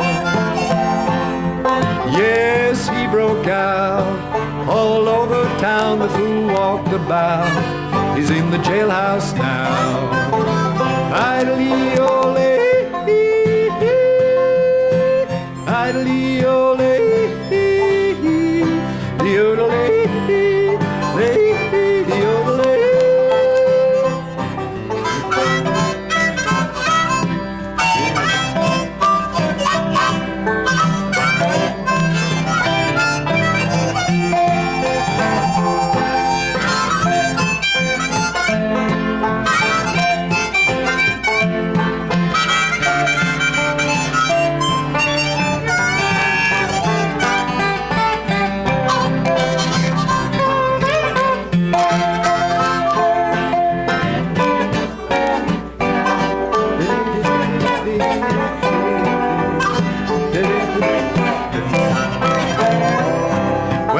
His old gal Sadie, she said, have you seen my baby? I told her he was downtown in the can. She went down to the jail just for to go his bail. She said, I've come down here to get my man. She's in the jailhouse now. She's in the jailhouse now. So you can understand why that old kid Sadie's in the can. She's in the jailhouse now. Idly-o-lay, idly-o-lay, de-o-do-lay, de-lay, o-lay, de-lay. Thank you, folks.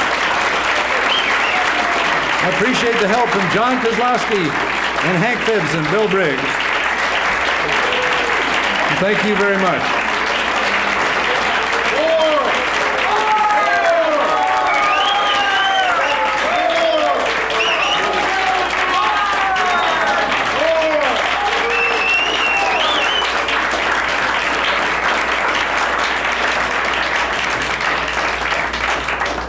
My golly, there's one more song at the bottom of the list there.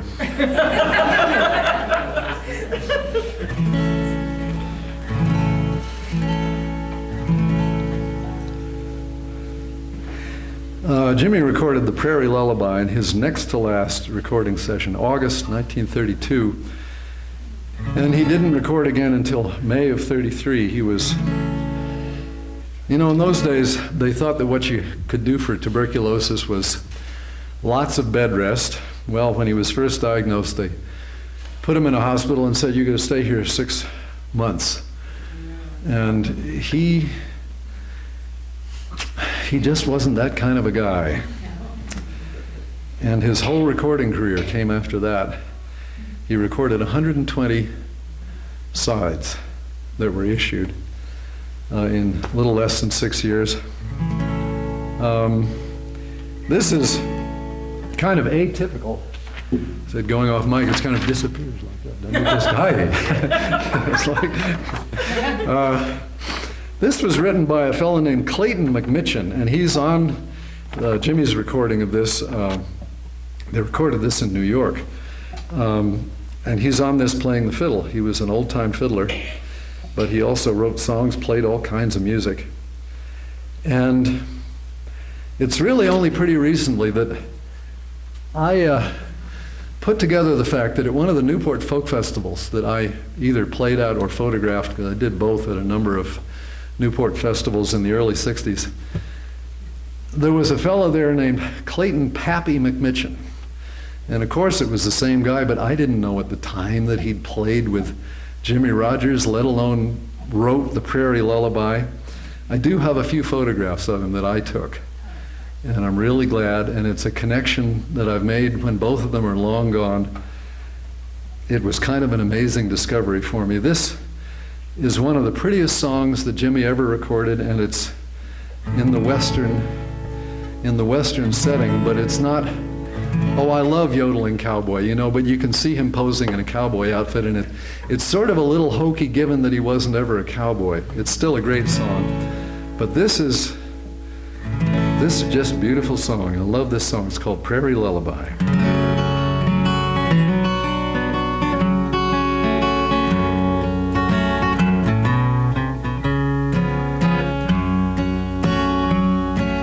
Shadows slowly creeping down the prairie trail. Everything is sleeping, all but the nightingale. Moon will soon be climbing in the purple sky. Night winds sorta humming this tender lullaby. Cares of the day have fled, my little sleepy head. The stars are in the sky. Time that your prayers were said, my little sleepy head, to a prairie lullaby. Saddle up your pony, the Sandman's here to guide you down the trail of dreams. Tumble in bed, my child, little old sleepy head, to a prairie lullaby. De-o-de-lay-o-de-lay-dee, lay-o-de-lay-o-de-lay-o-de-lay.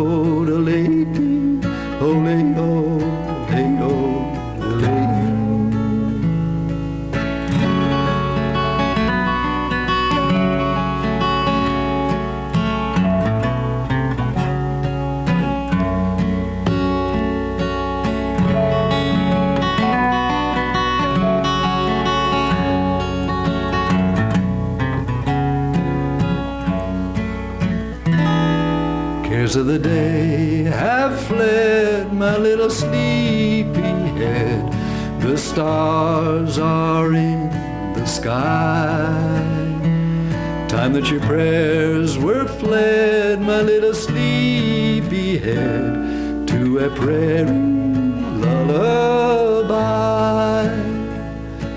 Saddle up your pony, the Sandman's here to guide you down the trail of dreams.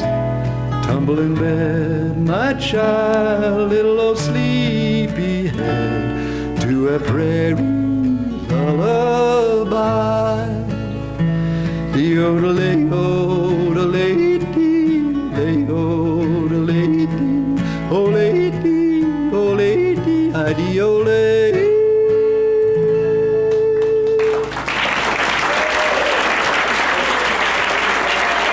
Thank you.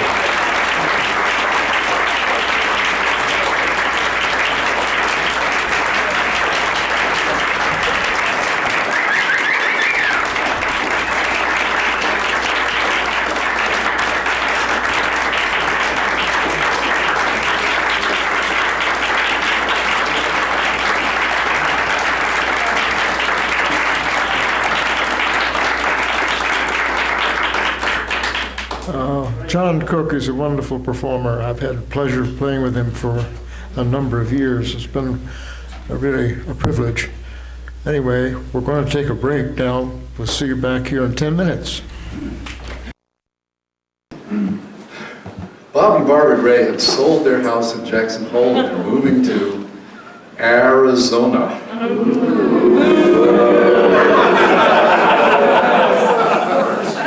They have, when Bob first told me they were going to sell their house, he assured me that for many, many, many summers to come, sort of on into eternity, they would be here all summer. We're not quite sure it's going to work out that way. We hope that they will be back as often as possible. But in any event, after this is Barbara's last tune, and are you going to be here one more week, Bob? Or I'll be here next Monday. Barbara leaves tomorrow. Barbara leaves tomorrow, and so we're saying farewell to the Grays, but not goodbye forever. They have not only attended more than all but 2 of the performing musicians. This is their 379th Hoot. Only Bill Briggs and myself have been here more times than that. And Dick Barker is a close fourth, 4 behind the Grays. Imagine that, one of the founders. But they provided the cake for the 500th Hootenanny. Bob has been a member of the board of directors. When's the last time we met? 3 or 4 years ago. Just after the first time. Just after the Hoot was established as a legal non-profit organization in the state of Wyoming. So we have on behalf of the Hootenanny, and purchased with the Hootenanny Fund, which is built up through your dollars, from which we pay for this room every week, but we do manage to put a little something away.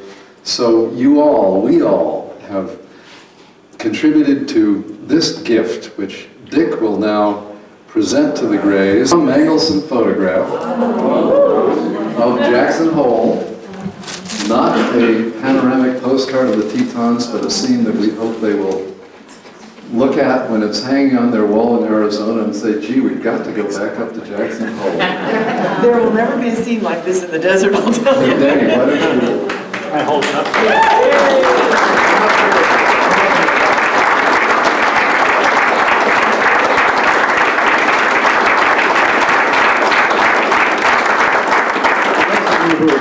There's a recumbent elk coated with snow, and so Tom must have put on an elk skin and crept up close enough. They're still lying there covered with snow, and he didn't alarm them. So we're going to take a very short break so that a few of you may have time to come up and pat the Grays on the back and tell them to come back. A song! Arizona. So all the musicians here need to know that anytime you want to come down there and sing, we've got a place to stay. And even if you don't sing, we have a place to stay. Thank you very much. Barbara has...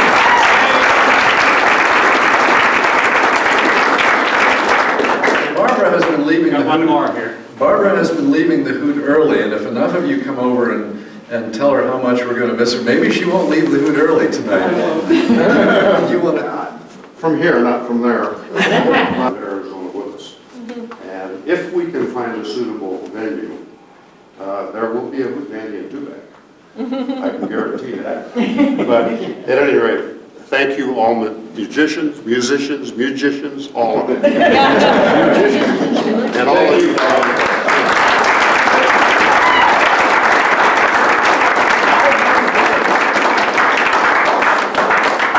That very nice display that's out in the hallway here. The performers who've done 100, 200, 300 some appearances here. Bob, thank you so much for that. Last week, I asked Barbara what song she'd like for me to do at this last Hootenanny, and she mentioned a song that I don't do very often.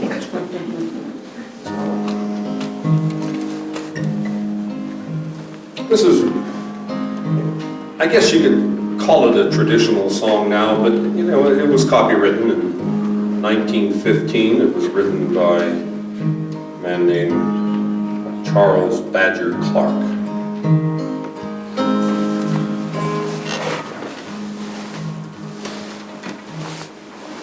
Spanish is the loving tongue, soft as music, light as spray.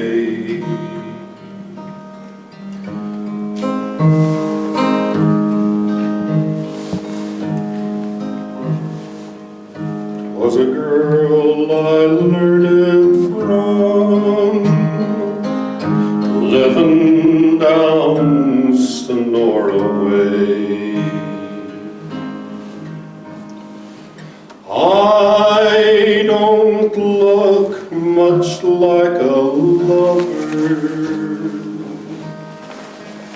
yet I say her love words over. Often when I'm all alone,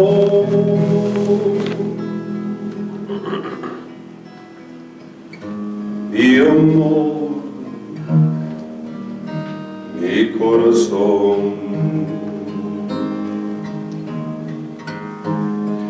Nights when she knew when I'd ride, she would listen for my spurs.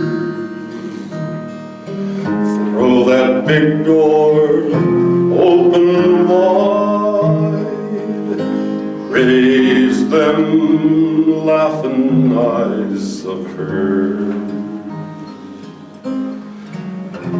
and my heart would nigh stop beating when I'd hear her tender greeting, whispered soft for me alone. Mi amor, mi corazón. Moonlight on the patio, old Senora nodding near, me and Juana talking low, so the madre couldn't hear. How those hours would go a-flying, and too soon I'd hear her sighing in her little sorry coat. Mi amor, mi corazón. Then one night I had to fly for a foolish gambling fight, and we said a swift goodbye on that black unlucky night, when I loosed her arms from clinging. With her words the hooves kept ringing, as I galloped north alone.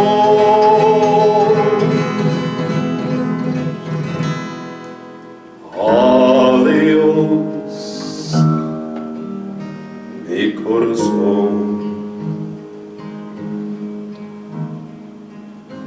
Never seen her since that night. I can't cross the line, you know. Wanted for a gambling fight, like as not it's better so. Still I often sort of miss her, since that last wild night I kissed her, left her heart lost my own.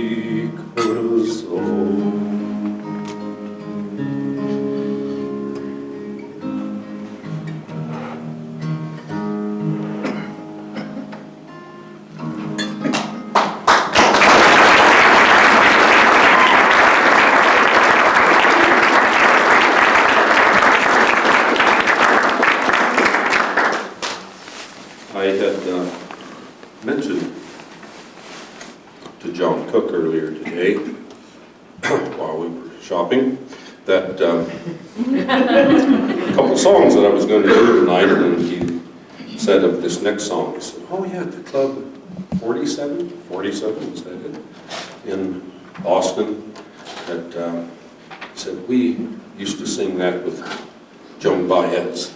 But actually this song was written by a Canadian folk singer, and it's a wonderful song. Ed McCurdy wrote this.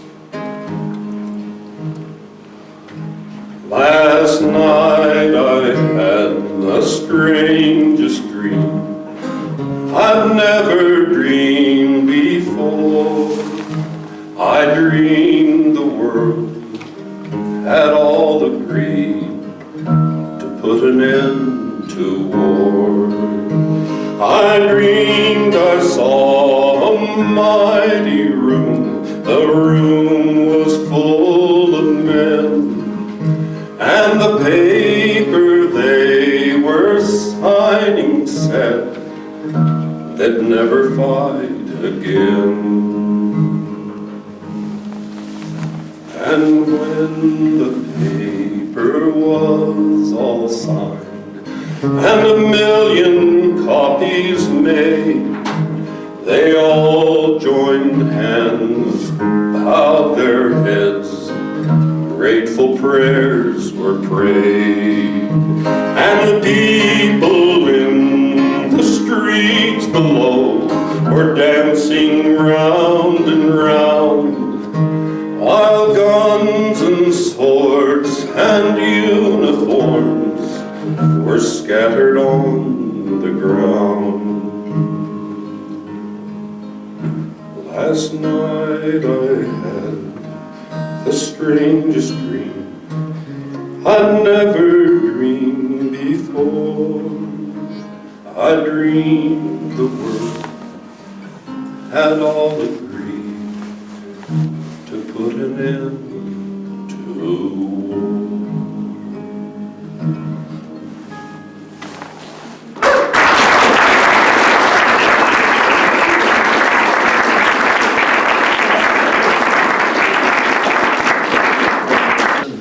this isn't what that's about either. This time of year, I always get moved to sing Tom Lehrer's hunting song. I always will remember, it was a year ago in old September, on a morning bright and clear, I went out to hunt some deer. I went and shot the maximum the game laws would allow. 2 game wardens, 7 hunters, and a cow. I was in no mood to trifle. I took down my trusty rifle and went out to bag my prey. What a haul I made that day.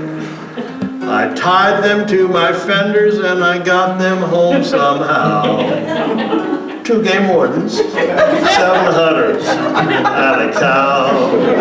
The law was very firm, it took away my permit, the worst punishment I ever endured. It seems there was a reason, cows were out of season, and one of the hunters wasn't insured. People ask me how I do it, I say there's nothing to it. You just stand there looking cute, and when something moves, shoot. There are 10 stuffed heads in my trophy room right now. 2 game wardens, 7 hunters, and a purebred Guernsey cow.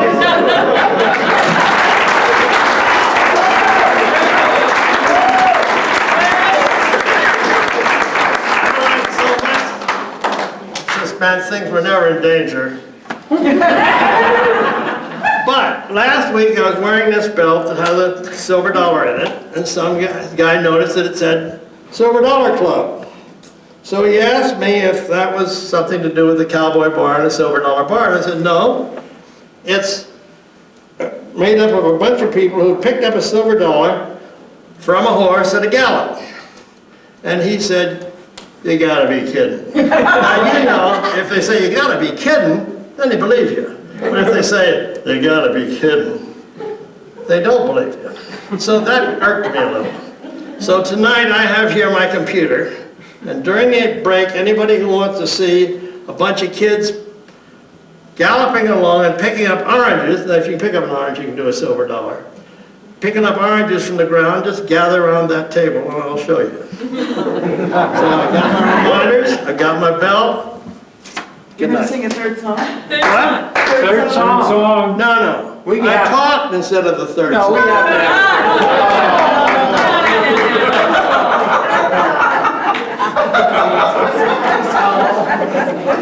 All right, the women's lip song in honor of Barbara. Put another log on the fire, make me up some biscuits and some beans, run up to the car and change the tire, wash my socks and sew my old blue jeans. When you finish, fill my pipe and run and fetch my slippers, then brew me up another pot of tea, and put another log on the fire, babe, and come and tell me why you're leaving me. Don't I like to wash the car on Sunday? Don't I tell you when you're getting fat? Ain't I gonna take you fishing with me one day? Well, a man can't live a more than that. When you finish washing all the dishes, don't we watch the TV every night?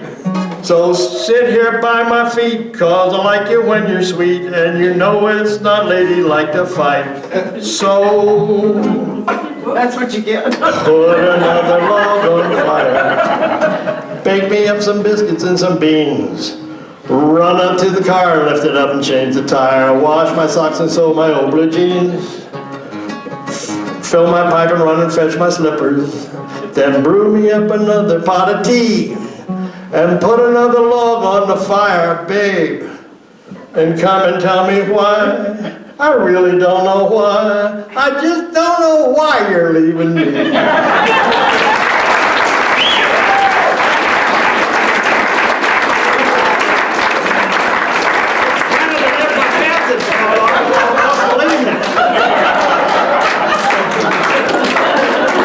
John, what's your son's name? Oh, he has a nickname. Yeah, oh. Wait a minute, you still haven't named him? Vermont gives you 6 months to fill out a birth certificate. Isn't that good?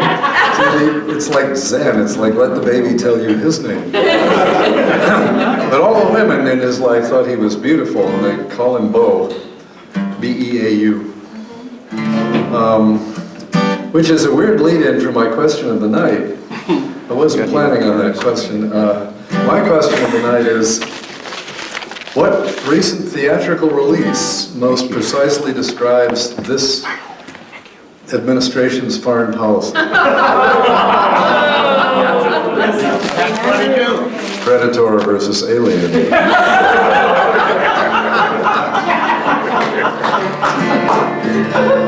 I thought Barb would like that. That's what I wanted to tell you. Well, I arrived here without a clue what I was going to do, so what I've come up with is a couple of old-time songs.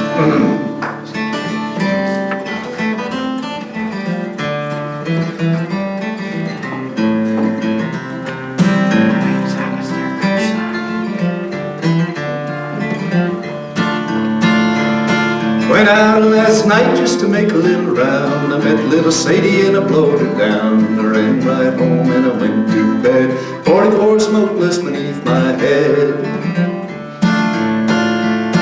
Woke up this morning at 9:30. Hacks and the buggies all standing in line. Gents and the gamblers standing all around, taking little Sadie to her burying ground. I began to think what a deed I've done. I grabbed my hat and away I run. Made a good run, just a little too slow. They overtook me in Jericho.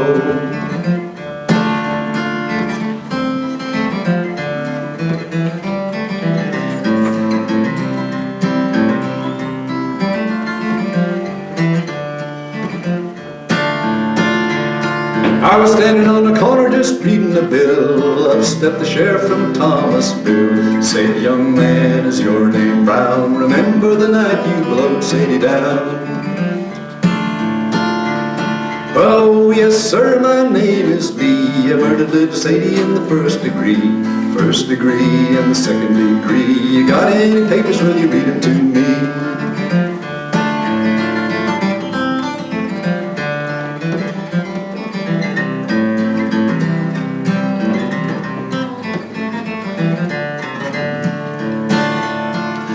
Took me downtown and they dressed me in black. Put me in the jail and sent me back. Crammed me back in the old town jail. I had nobody for to go my bail. The judge and the jury, they made their stand. Judge had his papers in his right hand. 41 days and 41 nights. 41 years to wear the ball and stride.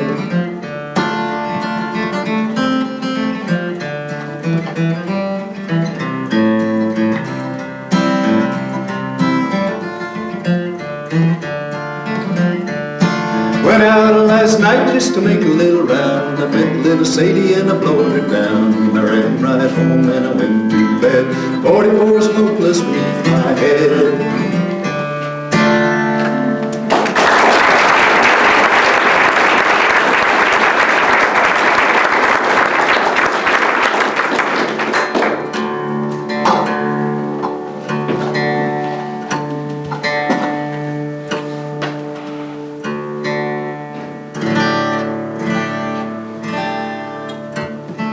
That was in D minor, this is D modal. It's got kind of a cool sound.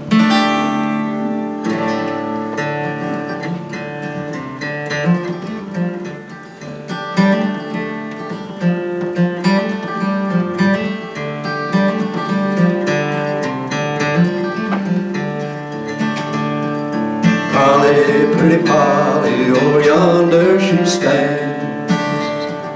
Polly, pretty Polly, over yonder she stands. Rings on her finger, her lily white hands. Polly, pretty Polly, won't you take me in kind? Polly, pretty Polly, won't you take me in kind? Come sit down here beside me, let me tell you my mind.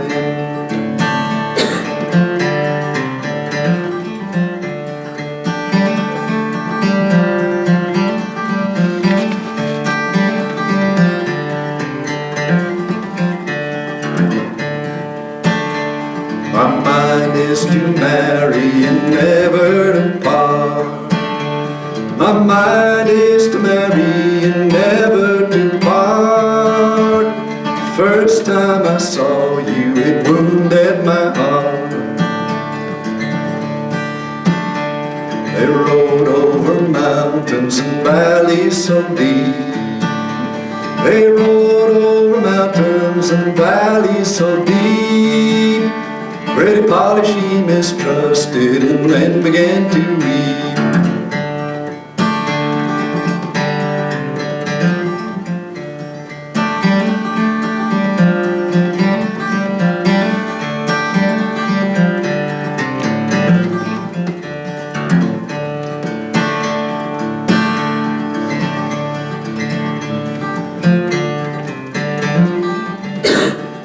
Willie, oh Willie, I'm afraid of your ways. Willie, oh Willie, I'm afraid of your ways. The way you've been rambling, you led me astray. Polly, pretty Polly, your guess is about right. Polly, pretty Polly, your guess is about right. I've been digging on your grave the best part of last night.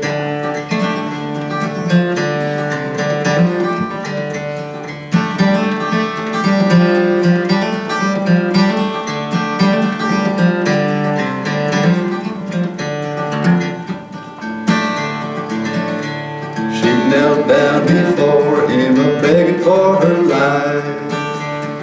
Knelt down before him, a-begging for her life. Said, let me be a single girl if I can't be your wife. Polly, pretty Polly, that never can be. Polly, pretty Polly, that never can be. Your fast reputation's been trouble to me.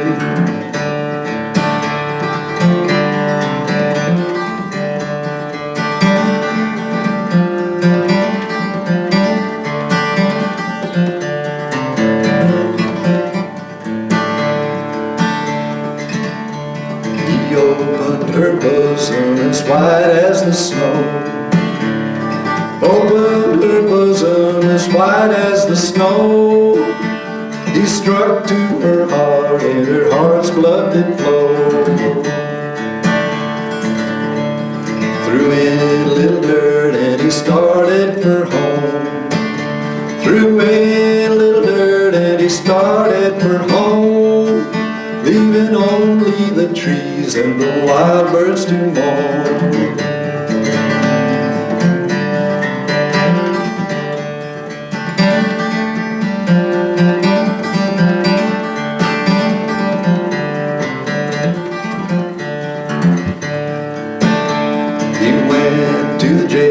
And what did he say? Went down to the jailhouse and what did he say? I killed pretty Polly trying to get away.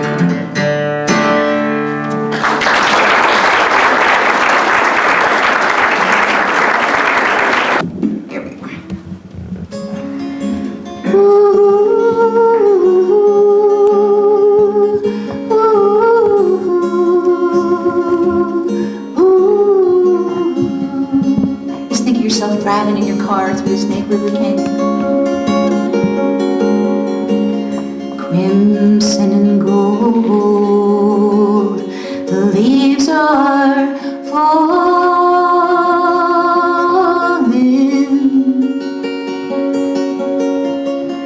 coming tumbling down.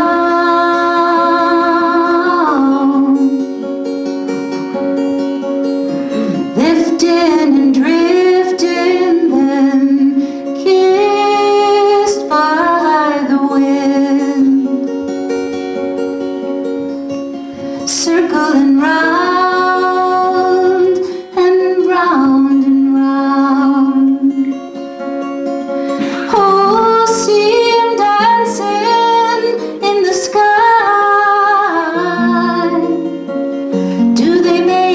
wish before they fly.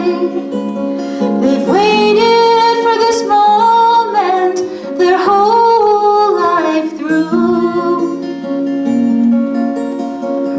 Isn't it the same for me and you?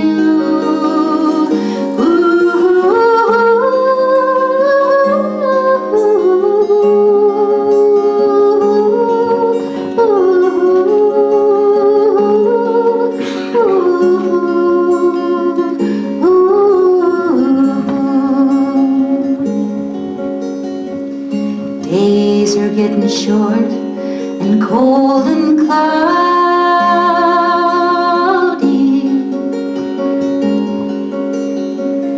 Looks like winter's coming on fast. You know it does. Then comes a blue sky day that's kissed by the sun, singing Indian summer wants to last. Oh, to be a bright leaf in the sky, only aware of how it feels to fly, sparkling and dazzling for a moment or two, forever in the hearts of me and you.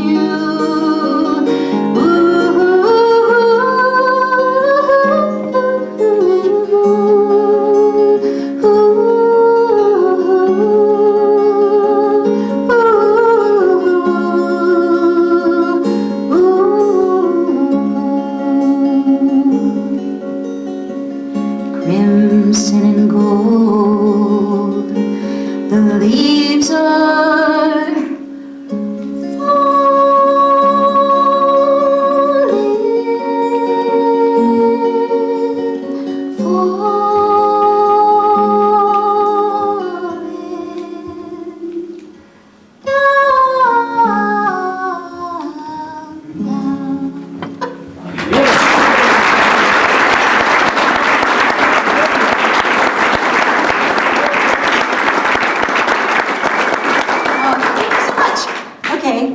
And as we were talking, it is a season of change, and something else besides the leaves are leaving, and we have a lot of bald eagles around here, and this is a song actually I wrote for my oldest son when he was leaving home. And it's got to do with young eagles finally letting go of the tree. You know, they flap around for a long time, they get all the way up the top, and then they hang on there with their great big feet. And this is for all eagles, whether young or old, who are taking a trip somewhere. Deep breath. This is needs a lot of air song.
Wondering what to do and what to be.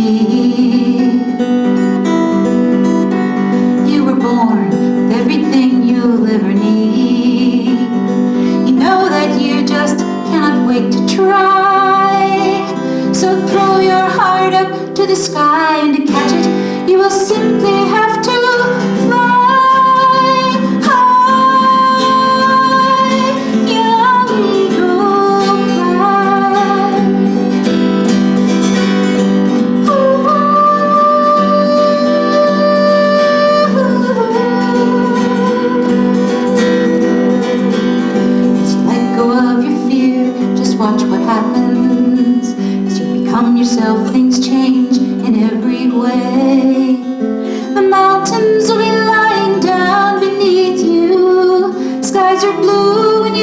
fly above the grave.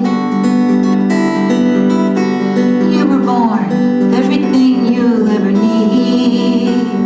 You know that you just cannot wait to try. So throw your heart up to the sky, and to catch it, you will simply have to fly high. Young eagle, fly. Fly, young eagle, fly. Take yourself into the sky. Stretch those untried wings. Let the whole world hear you sing. Fly across the river. Climb above the mountains, touch the sky. Now's the time to follow your own heartbeat. So fly high, young eagle, fly. So fly high, young eagle. Everybody take a deep breath.